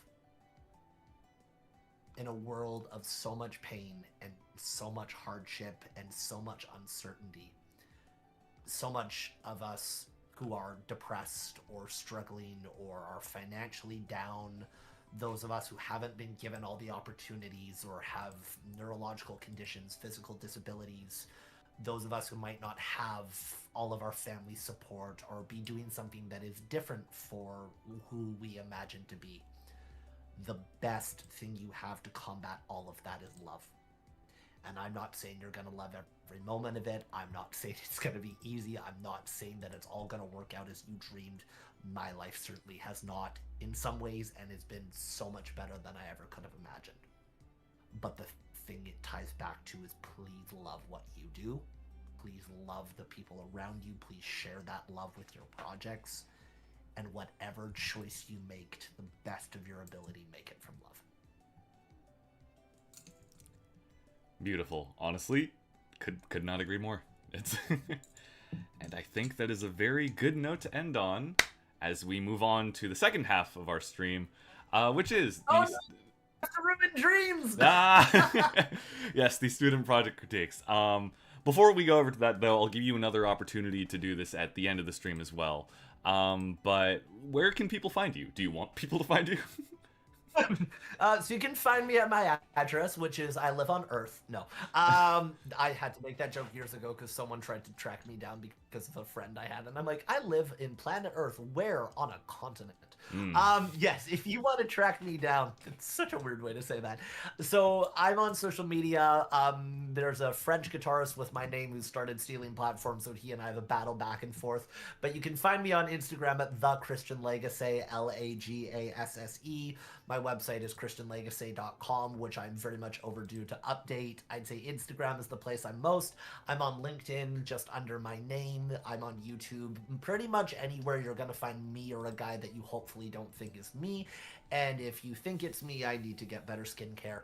But yeah, you please connect with me. You can also look at a company I work with called Vulture Films, which is vulture-films.com. We're going to be doing a huge launch of some exciting projects in the coming season, co-productions, some very, very talented Canadian creators. Also, I recommend looking up Retro Pixel Digital and Guerrilla Games as two studios that I'm working with right now, created by the incredible Nikolai Romick, and we've got some video games in the works as well. But please, I'm always an open book, so if anyone ever has questions or wants to reach out, or just has dreams that they want to share, by all means, message me. I love to hear it. All right, and speaking of cool stuff coming soon, is there anything you would like to promote in particular right now? Oh gosh. So with Retropixel Digital, and I think the cup is hiding somewhere back on that table, but Retropixel Digital and Anguilla, that is how it's said. Oh, I'm gonna get so bit out by my boss. Anguilla Game Studios, two incredible local companies. We've got games like that is Green Hawk Platoon, Delta Poly Block Ops, Sirius, and a couple other games that I'm currently voice acting and helping out with some other things on, so please go check those out. The big thing I want to announce is with Vulture Films in co-production with the studio that we're just about to announce, our film, The Rat and the Wolf, is hopefully going to picture next summer. That I'll be one of the producers and also a few other hidden elements for. So that will be the thing to watch. And next year in theaters, you should see some of my work. But for now, that is all I can say. All right. Thank you very much for that. And let's move on to see some short films, not in theater, but on the YouTube. Beautiful. And before we go into that, in case any of the filmmakers are watching now, or in case any of you watch this back, I want to be clear on something. Who the heck am I, or Faye, or anyone to critique your work? Now, that doesn't mean that our opinions aren't valid, but our opinions are valid to us. And I'd like to say that Faye and I are pretty cool people, and we know a few things.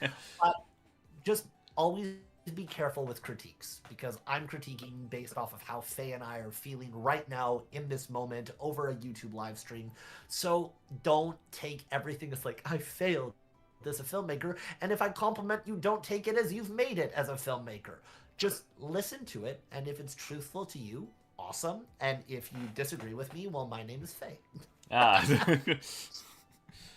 All right, so just a bit of context for those in the chat. All of the films submitted to us today come from ayat202, which is our, I forget the exact title of the course, but it is the first real film course we have in our program. You take it in your second year, and it's often the first chance for many students to get to work with cameras, production timelines, hiring actors, editing, all of that good stuff.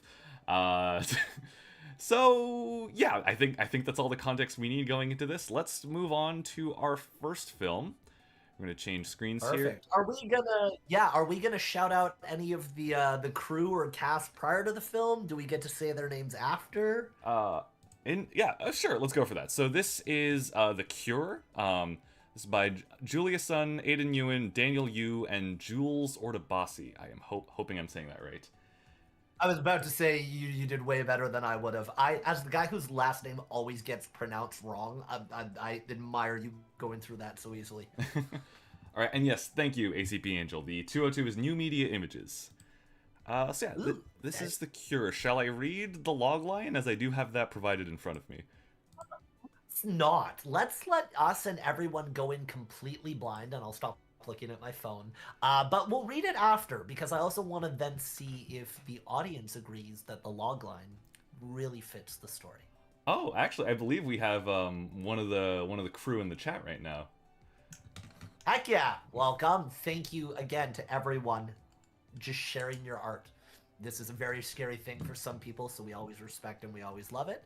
And without further ado, Faye, shall we step into the world of the cure? Let's do it.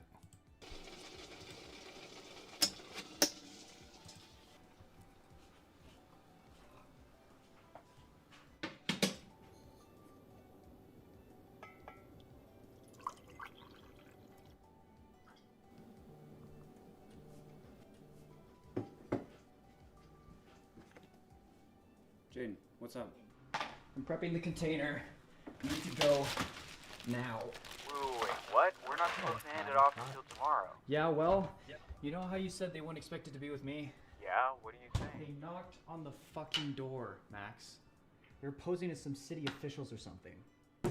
Thank God Mom wasn't home or she would have answered it. What? How do they know where you live? I never gave any info about family at work. Doesn't matter. Just get here as soon as you can. We'll go in my car. Okay. Is Mom asleep? Yeah.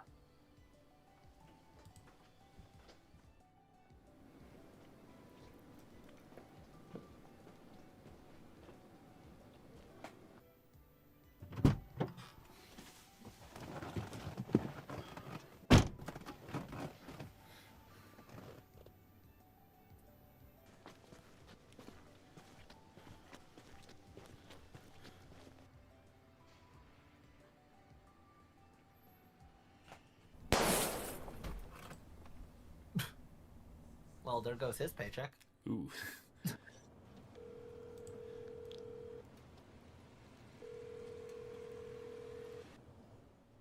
Your call has been forwarded to voicemail. Please record your message. Max, if you don't pick up or show up right now, I'm gonna do it myself, okay? Please.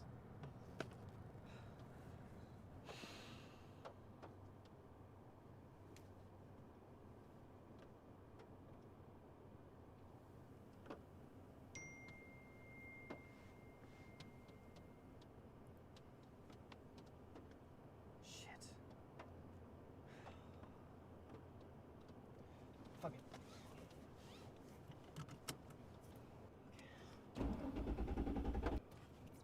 Come on. Ah, fuck.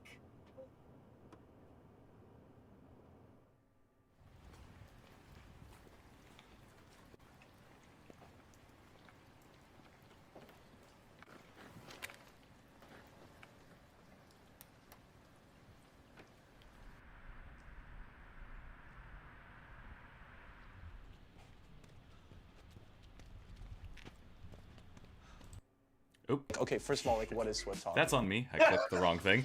My bad. That's funny. Yeah.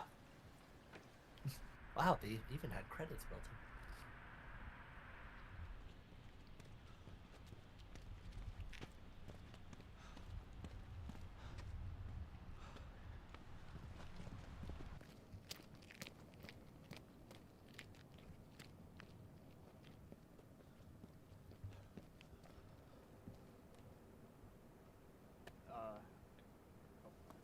Here.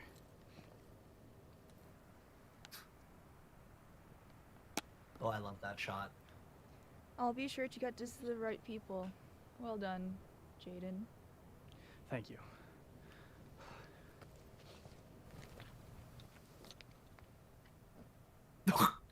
How do you know? The size of that gun.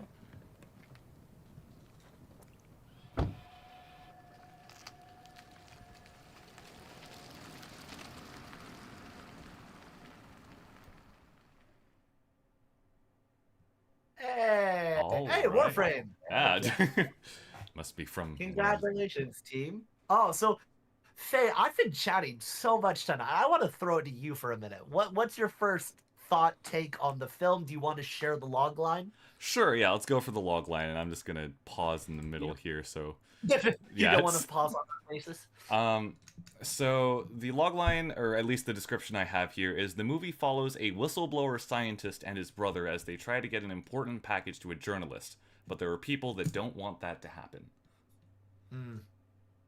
Okay, very cool. So Faye, yeah, give me your 20-second take on it. Okay, I think my immediate thought, at least like what I was thinking for the majority of this, is I think being in the position of being in 202 before, I think it is incredibly brave for most of this to have been shot outside at nighttime, with what lighting is available. Like, that is just from a student perspective, that's crazy. I applaud all of you for that.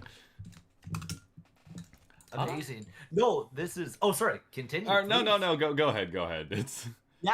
So first off, again, to Julia, to Aiden, to Daniel, to Jules, congratulations. Especially if your team literally was 4 people, well done to you, because that is a lot. And do we know timeline-wise, Faye, how long they have, like, from start conceptual to delivery? So if 202 has not changed from when I took it, you usually do 2 projects, one of which takes about like the first month of the semester, and then the second one takes basically the rest of the time. Wow. So that would be another 2-3 months, give or take. Yeah. Okay, sounds good. So yeah, things, as I said, like you heard me, I'm not going to be able to shut up, shocking to anyone who's been watching the last hour and a half of this call. There's some really fun moments in the film. My favorite shot, shout out to your cinematographer if y'all just lucked out with that backlight, but the undershot of the female portrayed character, who you think is the journalist, yeah, exactly, that little right here, that one, yeah, that is such a Scott Pilgrim meets villainous meets old boy, like old school anime / video game, undershot with the backlight with the glow. The glow comes down onto the case. So if y'all just lucked out or were turning her into that, well done to you all. I thought it was a really fun film. What I was gonna say, it's gonna be both a compliment and a critique, is pace to me in anything, in life, in storytelling, in stand-up comedy, and in films and video games, pace is the most important thing. And we know that. It's like if you tell a joke and you delay the punchline by half a second, you're like, oh, something felt wrong. And we can't quantify exactly when or what that is, but we can quantify when it feels wrong. Or at least I can, and maybe I'm just insane. Possible. So what I was going to compliment this team on, and this is going to be my first compliment critique, you did a really good job of it not feeling like we were endlessly hanging. This makes me think of those spy action thrillers where there's always something wrong and there's all these hidden narratives. So you did a good job of keeping it moving at a very believable pace.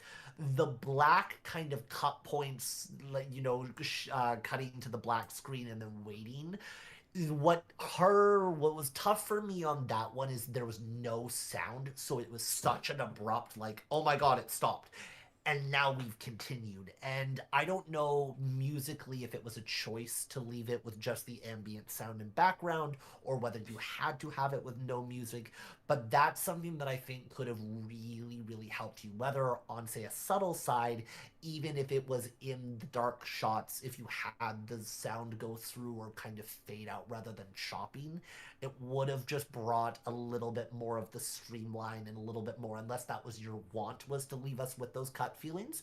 And some of them I think really, like around the shots, did well. Others I think could have been worked.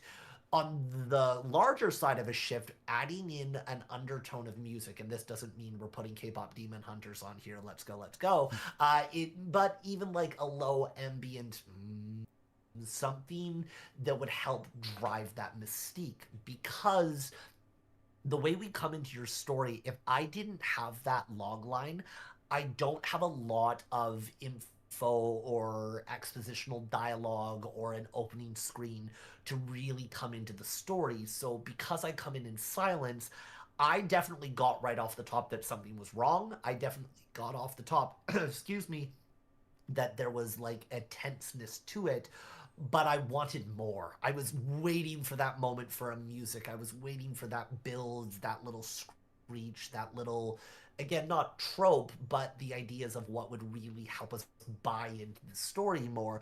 Because now that it's a whistleblower scientist, I'll be honest, I didn't know it was a scientist. And that to me, now I'm like, I kind of want to watch it back through that and look of, oh, was there set deck or were there things in there that really drove that message? So that's something that I would think about, is just that undertone of music we know these days you don't find many films without music, and it's because it really does help set the tonality of a film. Compliment to your colorist, which I imagine your editor took that on. Overall, the color tone of the film, and Faye, you said it well, shooting outside at night with no, like, I don't know if you had any MCs or apertures or anything, or if you were literally just using practical light. Well done to you for keeping the color tone pretty consistent. Like your white balance and all your Kelvin ratios were well done. There was only one shot, and I won't make you play it, but Faye, in this scene, if you want to just jump over to one of the shots of the guy where he was kind of backlit, yeah, those. Like, there were certain moments where he's a little bit more pale in the skin, and then there are certain moments where under certain lighting, because of just the warmer tones of the light, it yellowed kind of the optics of the skin, the hair, even just the image itself. And as someone who shot, if you shot this in S-Log, I'm sure you are doing a lot for that, and if you shot it in a baked in color profile, even more props to you. So those are something on the editor's side that I would have done. Sound, again, knowing that you don't have a ton of money or a ton of gear that you're working with, I mean, their dialogue was clear. It was easy to hear. I could hear the tonality in the background. I could hear everything in kind of the ambient noise, which was really, really fun. I think if there was sound a critique that I was going to give, and I don't know if this is more of a post-sound thing, so I don't know how involved you were, I thought some of the dialogue felt a little bit like it wasn't in a room. So I don't know if you ADR'd anything or did any, re-records over a studio mic, but I felt like I wanted to feel a little bit more of like outside, especially with it's raining, how crisp is the audio? How clear is it? Does it feel like it's really got that airiness versus the room where it feels a little bit warmer? And to your director, and I imagine director also wrote it, we don't know that. Yeah, I would think with a story like this, because in the vacuum of this story, it makes sense. But if you don't have the ability to give me that dialogue for any story that you create before, or, if you don't have the ability for me to read the log line, I want to make sure that I understand your story. And that's something where I think tonally, you definitely gave the thriller, dark vibe of it. I just would have loved a way to know a little bit more early on. And that could totally be me. Maybe I missed something off the top. But props to you. The first shot was really well done. Especially because you don't have stunts and you don't have makeup effects on here. Do you want to go back to that first shot in the car?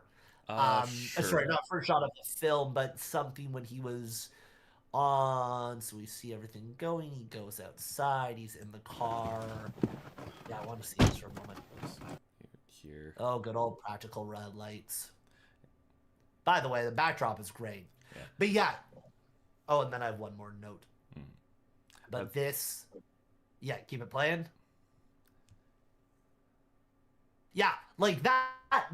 So you got a little fiscal shake of the car. It felt, obviously you're not going to do glass shatter and all that because budgets, but I was really impressed by that. I thought that was a really well done one. The second shot's a little harder to get as clean because you had a very wide frame, so there's not a lot without squibs and practical builds that you can start to get. But well done. The last thing, if I was to come in and consult on this, I would have wanted to play around a little bit more with how the camera angles could increase the intensity and the tension. Because so much of it, like I don't know if you can play it, Faye, but in that first scene, the little slider shot on the table wraparound, it's very, yeah, I think it was right there if you play it. So yeah, we get the little zoom, we get the little focus shift. Yeah, This shot is awesome because it gives us movement, it gives us vibe, it gives us energy that we're going through, but so much of the rest of it is static. And I know, obviously, if you don't have money for an easy rig or a shoulder rig or Steadicam, gosh forbid. But that's something where I was like, I just wanted to feel a little bit more intensity as we built the story. I thought a little bit of movement of the camera could have just helped us to feel a little bit more of the tension and the dire nature sure, because if you want us to feel like the people don't want to find out, I just need to feel that tension in each and every moment. I feel like you just did pretty much all of my job for me, but but actually, just to give you some insight on production, we're getting some comments from the team. So for the lighting, they actually used another car to light things. Well done, y'all. That is such an indie filmmaker thing. Been there. Props to you. Yeah, and for this, really nice shot right here, what they did was they slid a tripod on tissues, apparently. Yes. This is what I talk about resourceful. You don't need a slider. We used to put things on skateboards and roll them down the hallway, classic. or like wires that you'd pull. Oh, well, that's not a. Sorry, can you play that shot? Yeah. No, let's do it from the start. Let's. More respect for you guys now. That's so. Yeah. Yo, okay, so I have natural tremors with my hands, which makes me really fun for doing any like still work. That is very impressive, knowing that. It really is. Oh my god. I would have assumed you borrowed something from the library gear-wise, but no, if that's just a tripod, that's crazy. Well done, y'all. Yeah, no, truly. Yeah, Faye, do you have any other thoughts or notes to this team? Honestly, you kind of said everything I was thinking. I'd say. I mean, yeah, no, this is really well put together. I'm personally a fan of, there's that bit of the blood splatter back on the lens, and then we get this gradually growing pool of blood out of focus in the foreground. Like, it's this whole ending sequence is just very, very nice, and this keeps going. God, that couldn't have been an easy shot to do either, considering the blood would have stayed there. Well, and some of the angles that they're playing with as well, where I'm like, okay, I now have to imagine a lot of this is like a Manfrotto skinny, small tripod. But even, getting it in the fridge is a tough shot, getting it to the floor, getting the camera. Like, I have to, and I don't want to know this from the camera team, like, let me live in my fantasy world. But the first time when it gets shot, that car shook. So I almost have to imagine, like, does it have such suspension that the guy moving jumped it? Or was someone on the outside? Like, we used to shake the vehicle. I've done sets where you're literally got 3 people outside. Sorry, this just looks great. Like, I'm just dancing on camera. But yeah, those are things that I think about. And if you go, like, I guess it's not a requirement, but I would have loved a credit roll. I would have loved a title intro. Absolutely. Like, all those little things where it would make it just a little bit of different, of like, oh, this is a class project, to like, oh, I could submit this as like, a local short film to a student film showcase or something. So especially because The Cure, yeah. And also, by the way, whoever uploaded the amiable cat is just my favorite YouTube name. So well done. All right. Well, thanks once again to the team. Thank you, Julia, Aiden, Daniel, Jules. Great work, really. Let us move on to the next one. Oh, wait a minute. Did we roast them hard enough? I mean, your film is so long. No, anyways. Nah. I've got to say, when y'all called me about a project roast, I was like, oh gosh, you're taking the nicest guy who just roasts himself. This is not fine. Yeah, I mean, I know usually when Mo is here, she takes more the roasting role, but it's... Fair enough. So you've got 2 really nice guys who are giving you honest critiques. That's, yeah. Anyway. Wow. Whoa, we've got quite a... Sorry, I'm not reading the log line, I swear, but I'm reading the, like, director, cinematographer, editor, producer, writer, VFX. Okay. I'm waiting for this one. All right, let's get it queued up. Shirley Temple. Okay, here we go.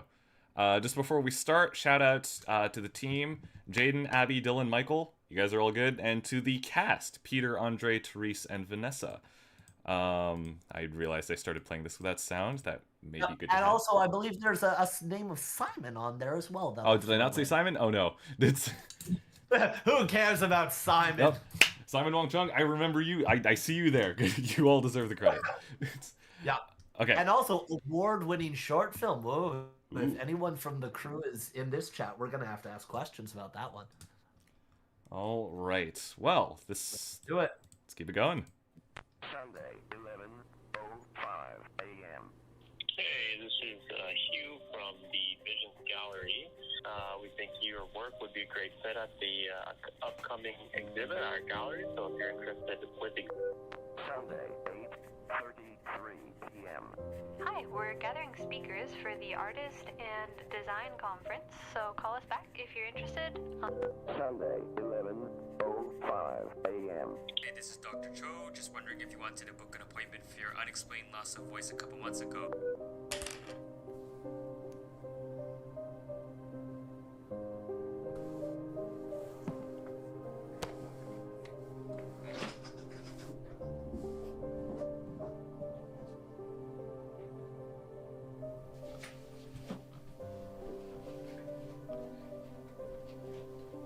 Sure is worth 1,000 pounds. Oh, that wall is gorgeous. No. We don't need to push the launch anymore. No, there's only a couple drawings left. They'll be done soon, okay? Very, very soon. No. I got it. Did I tell you I got it? All right. Yeah, no, I'm glad you guys are liking everything. Yeah, no, look, I've got really big plans and, sorry, something just came up. Let me get back to you. Yeah. Okay. All right, thanks. Hey, I didn't expect you to come so early. Are those the drawings? Let me see.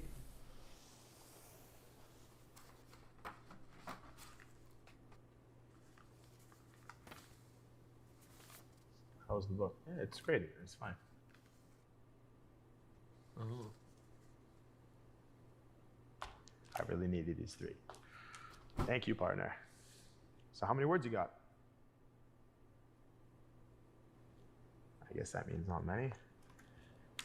You gotta leave some for me. Oh.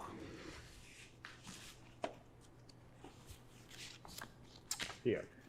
3,000 words, 1,000 each.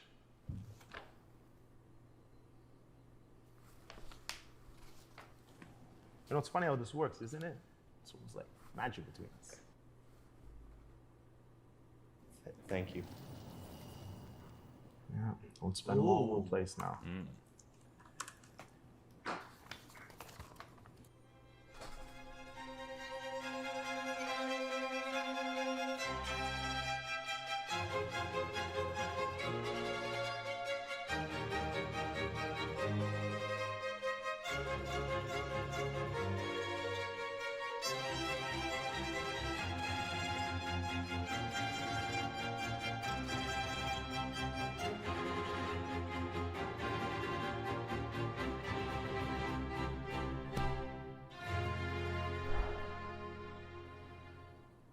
Welcome back.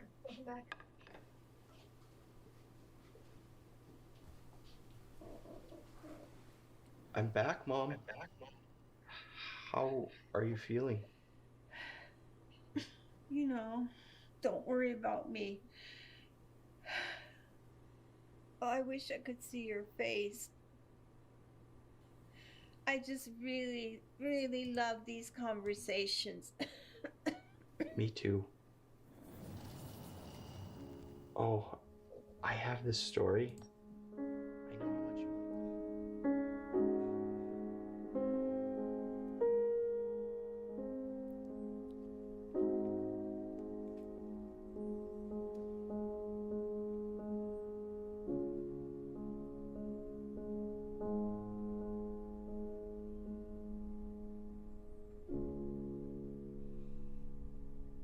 With this overnight hit, New York Times bestseller, Red Sky Dawn. Now, everyone that's read this has told me that there's something magical about this book, so I really want to know, just what was the writing process like for a new author such as yourself? Well, the thing is, I put years into this project. It's something I'm really passionate about. So sure, it was some hard work, but I think I'm meant to do this. Wow, and those breathtaking illustrations on every chapter, did you make them as well? Well, yes, I did. As with the writing, I put a lot of thought into these drawings, and it took me many, many months to finish them. If I'm being honest with you, my wrists are still a little bit sore. Well, once you look at that, not only is he a brilliant writer, but an artist. We'll be back with more on...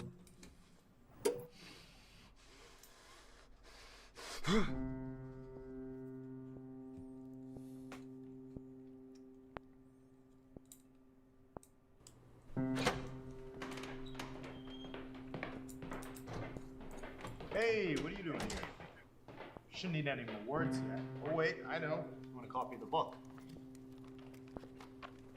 You said they were yours. Where did they end the interview? You understand how much I worked every night for you? You don't care anyway. You just wanted to speak. Everyone cares about something they're passionate about. That took time. You didn't give me money. At least let them know it's me. Money? You never wanted money. We talked about this. You were the one who came to me 6 months ago saying that you wanted to speak. Which you're doing a lot of right now. You know what? Forget it. I don't need you. You want to quit on me? That's your problem. I didn't want to. I like doing this for you. Our agreement, it all made... Hell yeah. Where's your notebook now? Where are you? You need to come home right now. It's about your mother. 5 more minutes? Okay. Okay. She's not doing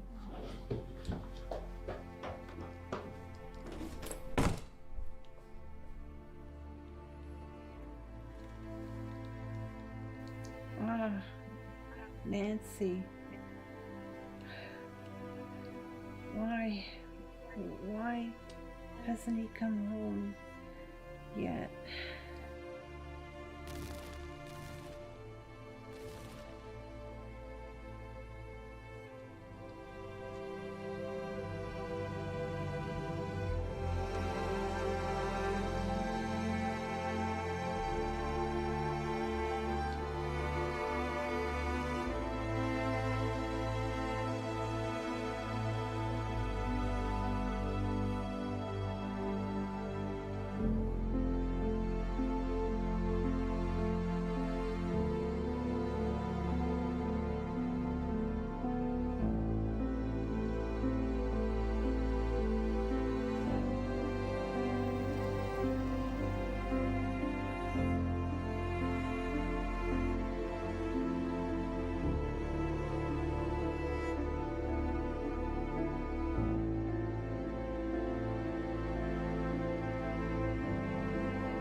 All right. Me. Well, I hate you all. I did not need to be tearing up tonight. So thank you all for that one. Wow. Wow, indeed. Yeah. Sorry. These are, yeah. Oh, jeez. Yeah. Well done. Faye, I'll throw it your way, Seg. Do you want to start us off with anything? Sure. And before I do, it actually pains me to say this after seeing this, but I have been told we're running a little over time, so we might need to keep this short. Copy. But Perfect. You know, at first when I saw the award-winning, you know, I thought that was a little boastful, but no, I see it. This was. I feel like clearly this had to be one of the teams that had a bit of experience going into this, but just looking at all of this, like, shot composition's great. You've obviously you've hired actors. It's, as ACP Angel says, the emotional damage. I'm like, this is wow. Yeah, I mean, so knowing that we're running tight on time, to any of these teams, if you ever want to reach out directly, by all means, if SFU is comfortable with that, I can give more critiques. What I would say right away, well done. Congrats to the team. You definitely, at the end of the day, and it's something I was talking to Faye before we got on this call, is really, we can brass tacks about everything in the world, but art is subjective. It's not an objective field. We have an objective way to cut people open. We don't exactly have an objective way of what makes art good. Really what it comes down to is it believable? As in, do I believe what I'm watching? Is it real? So is it real to the universe, to the style, to the tone, to the pace, to the characters? And did you guys have fun making it? And do we, not to say this is a fun story, but do we have fun watching it? And I think this film met a lot of that. Is what I was talking about with the music from the last team. It really, you see, it helps. It helps move along. It doesn't mean that those scenes wouldn't have worked without it, but it does really help to set the pace. Like, you are telling us and you are telling our soul what to feel to a degree. I agree. I loved the wider format. Whatever lens y'all shot this on, you really did a widescreen, which I thought, even like, if you can jump around as I'm saying this, but when he first walks into the office, there's a really cool shot where you see Only a him couple just like drawings left. buried in, even earlier than that, you see him just buried in the corner of the frame before, as he's walking in the room. Or no, sorry, keep it playing. He comes in, but there's a really fun moment. Yeah, like that buried in the corner. And then this right here as he's coming in, because he feels so small contrasted to the universe that he's in, I thought was a really fun choice. The acting overall was great.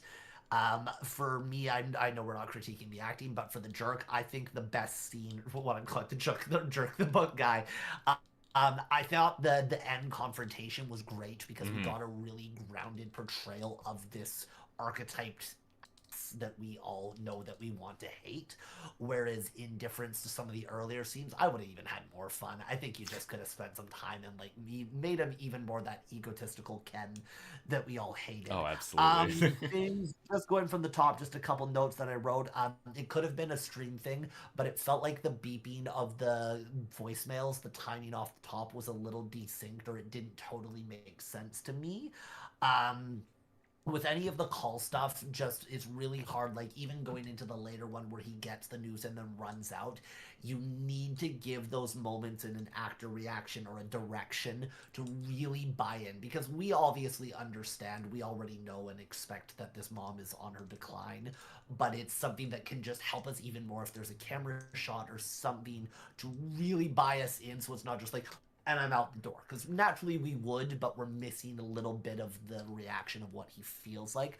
I thought the VFX was gorgeous. Love those little text things. I thought they were very fun, so props to your VFX artist. The set deck, that wall off the top, the books, all the paintings, again, it was very clean, and it's something that we say of like, too much is a problem because we don't know what to do. So the team took a very simplistic, even this shot, it's very, very simple. With the mom, it's hard. You've got her buried in a white corner and there's not a lot that you can do. You've added little bits of colors, and maybe you wanted it to have that very medicinal hospital sterile feel to it. But that is something that I might have played with in that corner just to really show that she still had something. Like, even the pain would have been putting a painting there when she can't see it might have been something that would have made it even more painful. The audio, just a thing with the TV when he was doing the hosting, the host audio interviewing, I didn't totally buy whether that was supposed to be like a VO or a radio, so I would have played around with that to really make your point clear. I liked the TV shut off when you saw his reflection in the screen for a moment. I just would have almost left it there and had him leave screen because it jumped so quickly back to his visual where I was like, oh, I like, it was so beautiful, and I would have rather played into that rather than pulled us out of that moment so quickly. Little details that I look at, like this guy is a jerk and likes to present himself well. So the book signing poster, I don't know if you can find that. Yeah, I was gonna mention that as well. Like the tape on it, I'm like, oh, this guy never, not a chance that he would have allowed tape to be on the door.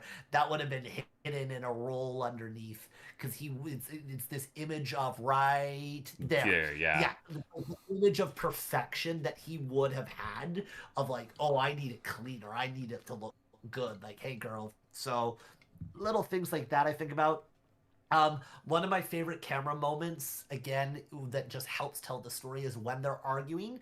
If the viewers notice, we got a little handheld, a little shakiness. So that's something that, like, you see, it becomes more erratic. So we get a sense of the characters, how they're feeling.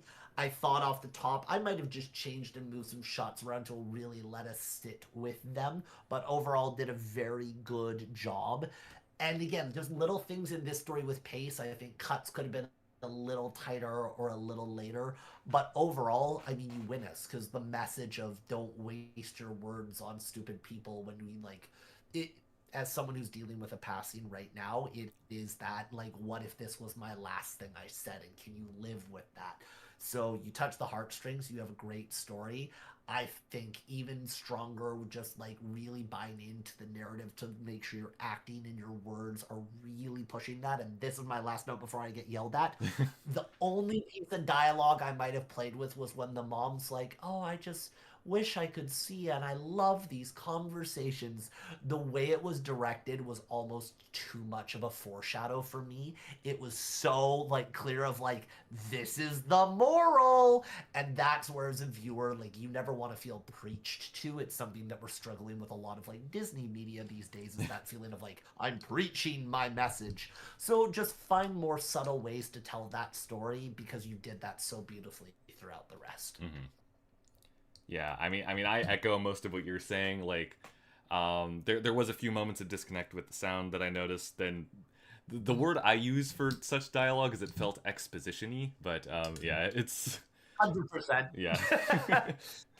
But aside from that, no, it's beautiful story presented amazingly. Good job, truly. Yeah, well done, team. All right. Well, thank you to everyone involved with that. I know a couple of you are in chat right now. So good stuff. And here's another team who I know some of whom is in chat right now, I think. Oh no, here we go. And while you're pulling that up, to the last team, one day, if there's ever a chance, I'd love to know more about what inspired that story. Oh, I yes. have my on it, but that is a film where the Q&A at festivals, oh, you're getting asked that. So well done. But let's get to it. Stress level maximum. All right. Oh, yeah.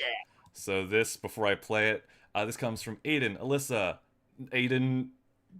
Are there two Aiden Trathans, or did we just put their name there twice? Could you imagine? Znavsy and Kira. Thank you all. Let's just hit it. It's...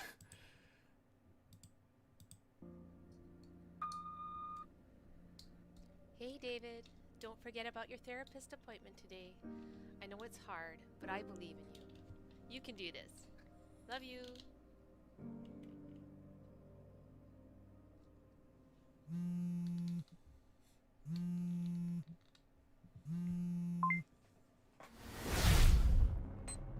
Ooh. Okay. Hello? Hello, is this David? This is Sophia calling from the Metro Mental Health Clinic. Just wanted to confirm that you have an appointment with Dr. Carter this evening. Your appointment is at 6:30 today. Will you be able to make this time? Hello? Yeah, I'll be there. Okay, that sounds great. We'll see you soon. Oh, wow. Nice match cut.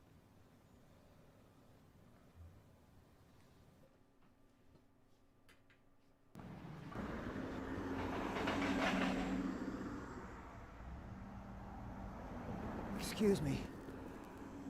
Do you know where the library is? Listen, man. I just need to get to the library. Show me where to go. Library? I don't... Man, I just need to know which bus I need to take. Do you know where to go or not?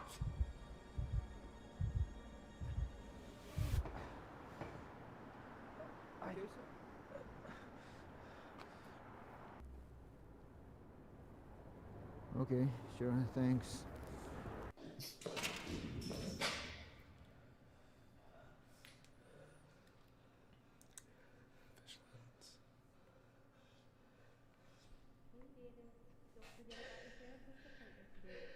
I know it's hard, but I believe in you.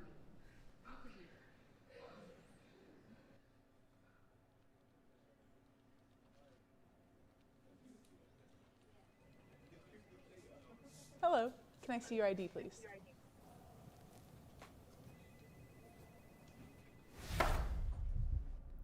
Ooh. That was nice. How was your day today? It was okay. And how can I help you today? I have an appointment at 6:30. Okay. Okay. And what is your name? I'm sorry. I didn't quite catch that. What is your name?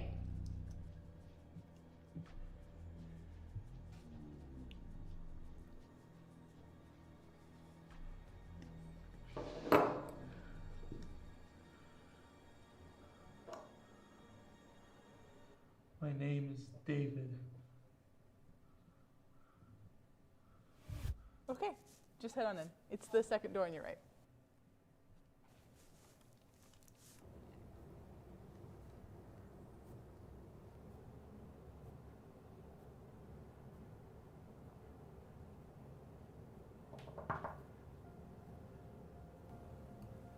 Hi, David. Glad you could make it today.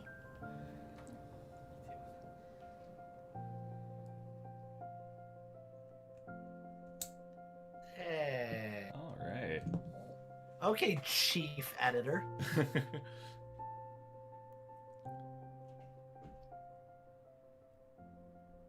Yeah, this is what I mean. I set it up. Oh.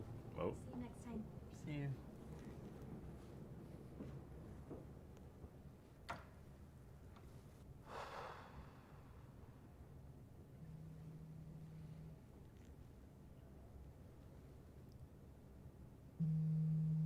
Oh no.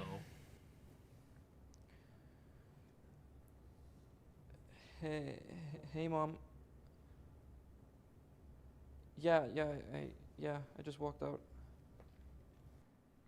Thanks for pushing me to go and all that. I feel like she kind of understood me. Aw. Aw. Forget about your Very therapist. cool. All right. Okay, well done, team. Indeed. Yeah. So props to whoever designed the match cats, because if y'all weren't doing that with filter overlays on your camera, you were pretty damn clean with those, and that is a beast to do as someone who has spent 30 minutes lining up a shot on set before for a shoot. Oh yeah, it's fun. So yeah, so I realized we did not read the logline for the last one. Oh, but true, I we think didn't, have a pretty clear idea of it. I was going to quickly read. In this dramatic social commentary, a student with crippling social phobia seeks to help to overcome their issues.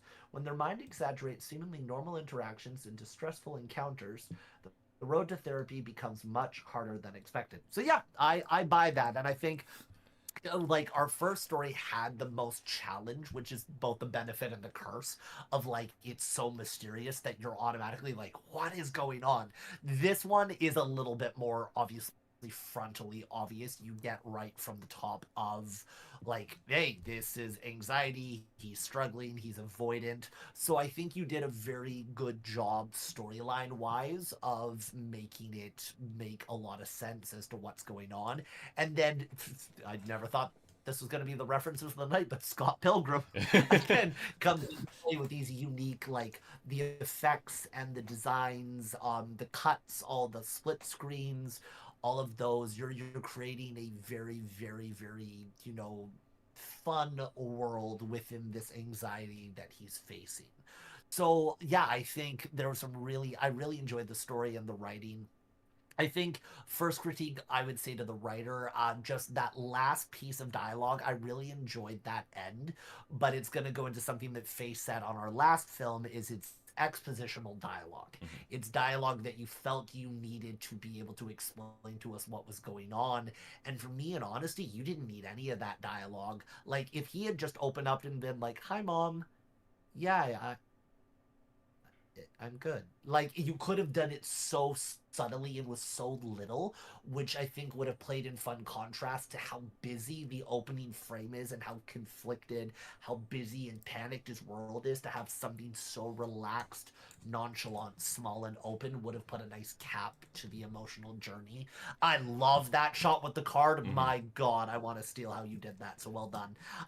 Other things that I would have played with, there was a couple editing points that, like, I don't know if Ayat does the same thing of the rule of 15 degrees, of like your frame has to be big enough or there has to be enough of a frame difference to make the cut not look like a glitch.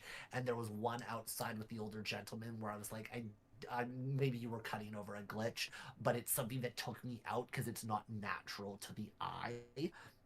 Audio levels is something that I would play, and then Faye, I'll let you take the back end of this one. The audio levels I felt were a little off. I was just feeling like it wasn't fully immersed in the world, so it felt almost like overlaid audio is something. And there was a little clip, I think, when the older gentleman screamed. It didn't even sound like the scream itself, but as if you were cutting into another audio clip on the tail end of it. Just wanted a little bit of a fade. Something in this story that you want to be careful of. There's an old joke of, I can have vampires, I can have zombies, but I can't have zombies that are vampires. And it's an old running film thing of like, you want to be careful of how many things you're introducing. And what I would say to this story is, in a short film, Faye, how long is this film again? This one was about... let me if I can pull it up. This one was 5 minutes on the dot, pretty much. Yeah, so four and a half when all is said and done. You had the split screen, you had the match cuts, you had the slide, you had the optical distortion, and I'd say the match cuts were my favorite, and the slide, just tread carefully that it doesn't turn into like, oh, I just went into the effects bar and started like, I'm gonna try this and I'm gonna try that. You want to make sure that your audience really gets clarity of the style that you're doing. So that's something I would play with. There was a couple of shots to your cinematographer and director that I might play with where he was like on the front a certain size, but then in the reverse was a lot difference in size, and I was almost waiting to like start the same and pull out again, just so that the eye doesn't go like, oh, I'm not catching because I cut from this to that. There was just a couple little points where I would say like just a smoothness pass I think would be fun to play with. With the character, it's a hard character because obviously he is socially phobic, he is anxious, he's cutting away a lot of eye contact. It is the thing where then we lose a lot of the ability to resonate because we resonate with eyes. Like, it is something, eyes and voice. So I would play anyone wanting to do a story like this. You did a very good job, but I thought we needed another moment to just really sit with his eyes and see the pain, rather than so much of it being tilted away where we lose that human-to-human connection. Something that is me being picky, can you go to the scene with the last interrogation scene? Sure. With the girl, her. So on the shots of him, and this is a me thing, and you didn't do anything wrong by any means, play it for a sec and watch the chair on the right side of him. If you'll notice, at some of the shots, there's this little black moving over it, and I imagine it's a shadow coming off of her. But again, you didn't do anything wrong. It just takes my focus because it's the moving element, and it would lose my focus on him because he's also in darker clothing and he's blended into the background. Last quick thing I'd say is rule of 3. You did a really nice job. You did the 3 of them. What I wish I could have seen thematically to show that there was growth, even though we know that the growth is going to come help with the therapist, I wanted to see him be more confident leaving the 3rd interaction. Now, that personally is a personal thing, but it just would have showed that, like, okay, the first one he got beat down and the first one he learned a little, and the last one it's like, whether he yelled out or said something or just had that moment, it was like, oh my god, and then he gets to the door and we see him step into this new universe. It just would have put more power on him rather than being like the only way out is the therapy. It would have given a little extra to the message of like, yes, the therapy helps, but you are the ignition point to that, and you're the person who also holds the power to help you get there. So you had me laughing, you had a great story, you had some really unique devices, and I think those little things would have just made it even better. Faye. All right. So I'll start by answering a couple of the questions you brought up. One, I believe Siet does teach Rule of 15 Degrees. I at least I was taught it. Okay. A lot of the match cuts were having members of the crew in chat say that took like 50 takes. So yeah, it took a while. And as for what you saw in these shots here with the chair, that actually wasn't a shadow. It was a problem with VFX, as they were trying to hide the background, which was actually filmed within our studio. Oh, it's a mask. Yes. Holy crap! Wow, well done, y'all, for creating the void. Yeah, no, that's what I was gonna comment on, because I was trying to think of how really you did this aside from just lighting, but then the moment you pointed that out, I'm like, okay, yeah, that is what that has to be. No, honestly, good job on that. I now understand why you've listed VFX folks in your credits. Yeah. Yeah. Aside from that, I echo a lot of what Christian said. Just one personal comment. Again, I know we're not supposed to comment on the acting. I love this guy. Oh. Yeah, I'm just gonna say I love this dude. It's like, yeah. But yeah, no, it's you've done a good job here. I like a lot of the things you've played with. You even have this little, I think this is a fish lens shot right here. At least it's. Oh, I was so thinking that it's like a spherical distortion filter, but it could be a fish shot. Oh, it could be, yeah. Yeah, it's like you've had a lot of fun here. You've treated your story with a lot of respect. Yeah, good job. I am being told that the elderly man there was Casey Mazek is insane. He's actually had roles in Hollywood before. No, he did look familiar, so props to your casting department. Also, again, a great title. Can you just bring up the title before? Oh, we yes, close out on yeah. this? Like that tells us so much. And I also love the double entendre of like the stress always being behind us. I think is a really fun. All I would have had with him is a little bit more stillness rather than his movement. You had so much of the camera. I would have just structured him for a moment as if it was almost like a freeze frame. But the clock was really fun. And I just wanted to yell out, cut the blue wire. So well done.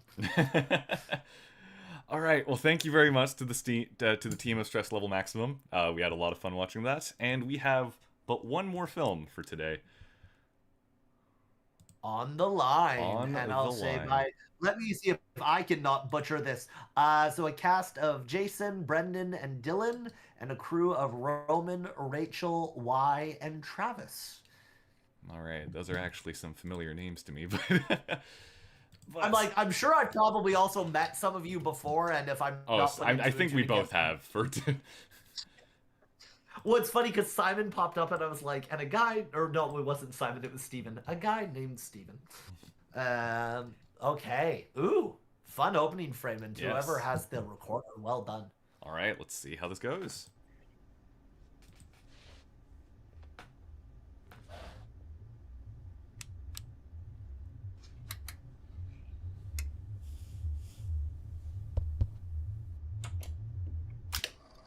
Evening, folks. Saul Kessler here. Let's get down to business.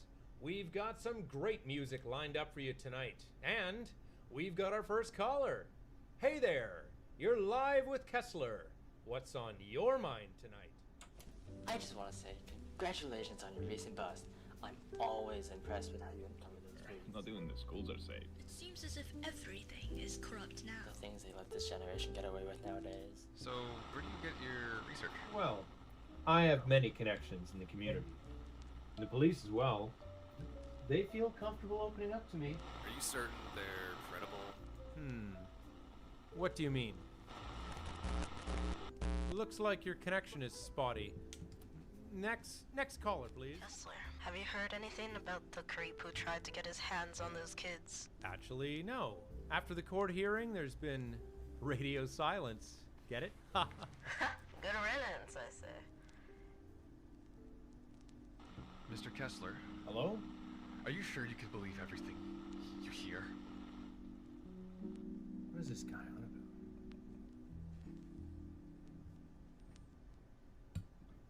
Hello? Hi, Mr. Kessler? Oh, How nice to hear a clear voice.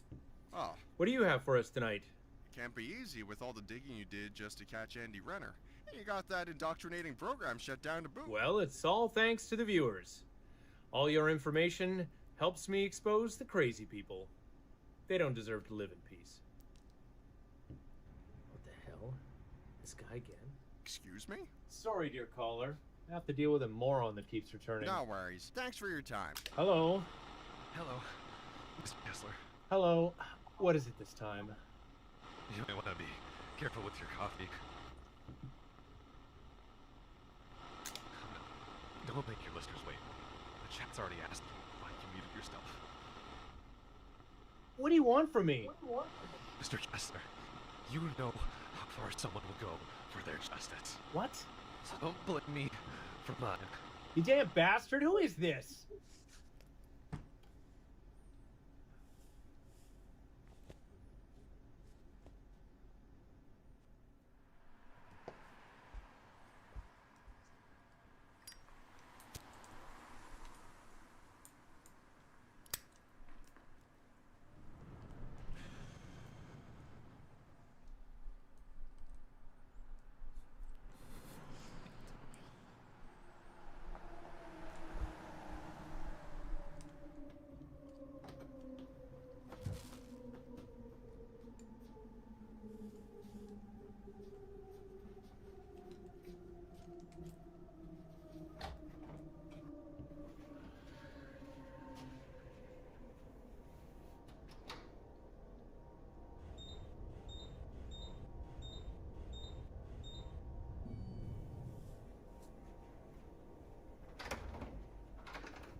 Hey, whoa, whoa, whoa, whoa, whoa.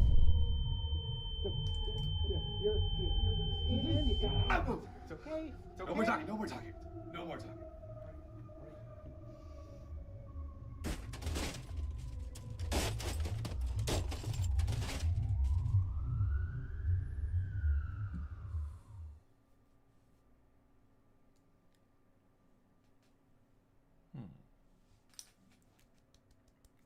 Clap, clap. All right.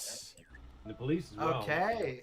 So I'll quickly read out. Investigative podcaster's nightly routine unravels when a career of chasing secrets catches up to him. Very cool. Congratulations. Faye, I'll let you start us off. Okay. First off, Carlos mentioned this in the chat, but you got some clean camera work going on here, really. You know, like, even just the set dressing here is awesome. This whole first sequence of shots I found pretty cool. One thing I noticed on the sound end, I think there was a couple moments, especially early on when he was talking to callers, where I felt he was stepping on other people's dialogue a little bit, like on the tail end. That's a timing pacing thing. Wasn't a huge deal, but it was a little noticeable, I think. Yeah, honestly, like, I think visually you guys are very strong here. I like a lot of your shot work. Just I don't know, there was just something in the sound that I felt I like, something stuck out at me. I'm not sure if I have the proper words to verbalize it, so I might throw it to Christian to comment on that. But yeah, I was gonna say I can take that after if you have any other thoughts, but I have a way to rephrase it. Yeah, no, go ahead. It's perfect. So again, congratulations, team.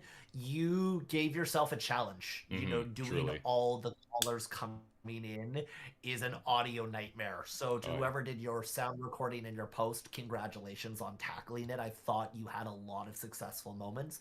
I think there was a female's voice that came through. I was like the second or third caller, which I thought you had just found that beautiful vein of, like, it's filtered. It sounds like it's coming through headphones, or we're hearing through like a filterized radio, but it's also clear and it's great.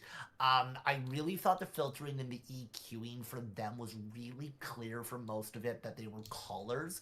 What struggled on his, and it might have been just as I said, like, I'm hearing over a stream, so I give some credence to it, but I didn't get a sense clearly from the sound of whether we were hearing like just in the room with him or his mic into the AI, into the program, out the speakers. And I thought that was something you could have done, which would have bought us in. Like just there, he takes off the headphones and now we're hearing his real audio versus when he was talking into the mic, hearing a little bit more of a frequency. And I think it was just so tonally, it felt like in the 1 to 6,000 hertz range, it might have been just a little heavy in the mid, where maybe that was the style of mic, like those Rode NT1As are awful for that, but I think you could have just played it around a little bit more to help us with that. Story-wise, I think right off the top, something that's always interesting is it's like, okay, if this guy has been doing this podcast every single night, he's into it, he debated one of the knobs. And that is something that is such a tell for me in a story where it's like, if this guy's done this podcast more than, you know, let's say 15, 20 times, you all know it. Like, you turn on your coffee maker, your keys, you can grab everything. It's such a, like, I've done this again, I've done this again, I've done this again, I've done this again. So that's something that I would have played with just because it seemed like he was very veteran, but moments like that, or even the lack of confidence in some of his speaking, made me go, huh, is that a choice? Because he's had a hard day and something weird has happened, or is there something more to this where we could have bought more into the story? Writing, I thought there was a lot of fun with it. That's a lot of different people to write for, so well done. The laughing after the finding kids line felt very almost, and I agree with you, it felt so on it, where it was like he wouldn't have had time to think about that unless he was trying to cut her off to stop her talking, but then the acting of it would have been a little bit different. So, love the square resolution, by the way, or the 4x3, whatever you want to call it. I thought it was fun to get a vintage feel, and there was a moment where I thought that all of a sudden you could see the edges, which was hilarious to me. I agree, the set deck was great. The reaction to him... what did I say? The reaction to him being seen. I think when he first saw that, like, when the guy's like, oh, your coffee, he was already looking. It was very jumped, so this is something where at the pace we could have slowed this down overall just a little to buy into a little bit more of the reality, because it felt like he already knew to look rather than like, is this the first time that he's ever had someone say something.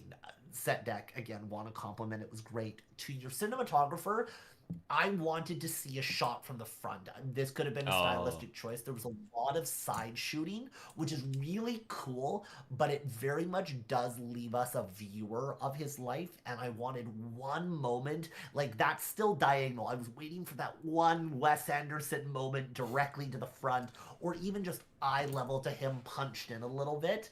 Like that was nice, but we're still like, it's still a little off, so I still don't feel like he's fully tied into us. So that is something personally.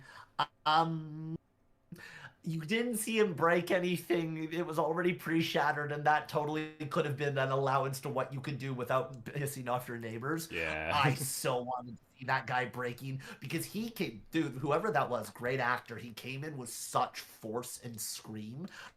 That, by the way, was one of my favorite shots of the entire film. Cool. Like, that little steady or Ronin-esque handle, it was great.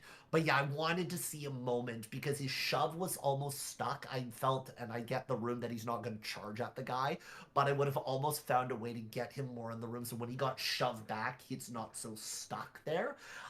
Like even that was a cool twist to not cut it and actually turn, felt a little bit more tense.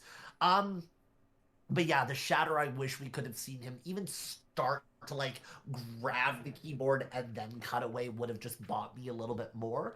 The last thing I would say to this film is, and this is something that I notice a lot with short films these days, I almost want to call this a proof of concept more than a short film, because the way it ended feels like it needs another scene or just another like 45 seconds to make it what I would call the short film. Him waiting there, I'm like, don't just... Like, it's a cliffhanger, which a cliffhanger works so great in TV shows. In a short film, cliffhangers are so tough, because then it really turns into that, like, But wait, when we finish this film as a feature, which, by the way, I think this as a feature could be a really fun idea to play with. I love the kind of investigative journalist having his life turned on his head. But yeah, I think really well done. I agree with Faye. There's some great technical elements. I was just wanting a little bit more of the story driven through the choices, which I think would have helped. And that audio, if you're doing a film about podcasting, you need to love that audio. And that is where my mind goes. But again, to all 4 teams, as we wrap out on these films, congratulations. As someone who I produced a film for the Mighty Asian Movie Making Marathon this year with my team, Aileen Wu and Tom Wang and all these people, and I've done Crazy Eights and other things. It is no easy feat to do any of this, so please give yourselves a round of applause. If you agree with what we said, don't beat yourself up. You're learning. And if you disagree, then stay strong in your voice and find it. But it's been an absolute pleasure to get to share. And I'm really, I'll be very blunt. I watched 23 short films at Whistler Film Fest. I enjoyed these 4 a lot more. Oh, wow. That's... There was a couple films at Whistler Film Fest that were gorgeous, like one I worked on. But there were a few films that were gorgeous. But honestly, what I like about these is these had more story than Whistler. Whistler's films, a lot were very pretty. They were executed very well. But I wasn't entertained. I was really bored. And these are 4 films that I would want to hear more about these stories. So as an actor and as a movement specialist, props to you all. You know what? I think to all the teams, that is some of the highest praise they could receive tonight. Again, even from me, I think it means a little less, but really, good job to all of you. Again, the fact that for a lot of you, this was probably your first short film, y'all are coming for my job. Yeah, seriously. I don't know. I think back to my own 202, which I had to do during COVID. So, yeah, I'm not going to blame the results of my film on the limitations of COVID, but you guys are doing significantly better than I was. Really, you can be proud of yourselves for that. Okay. So, thank you to everyone who shared a film today. I'm going to take us back to our desk view here. Thank you, Christian, again, for being here. You've been a pleasure to have. Reminder, you can find Christian on Instagram. I believe we have that in the description. If there are any more last-minute things you want to shout out or promote, this is your chance. Oh, gosh. No, I think I'm very lucky to live a life as a creative, and so I would say shout out to all the people I get to work with, to Vulture Films and Guerrilla Games Studios, Retropixel Digital. Those are the companies to be watching that I work with more on the HOD. You'll see me possibly on Nickelodeon later this year, so you can watch for that, but I can't tell you what. Again, I'll have a project hopefully in theaters by next year. But again, can't say much about that. So lots of stuff that's going on. But to all the creators, please message. If you were a part of tonight and SFU is okay with it, message me. I'd love to be able to follow the journeys of these films, if they're going to festivals, if there's anywhere.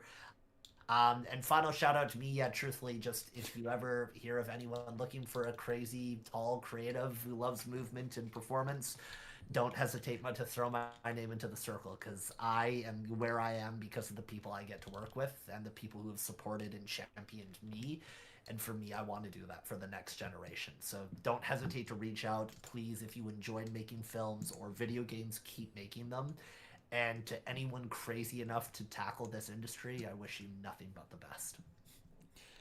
Thank you very much, Christian, truly. It's been great having you. I've enjoyed every second of the stream.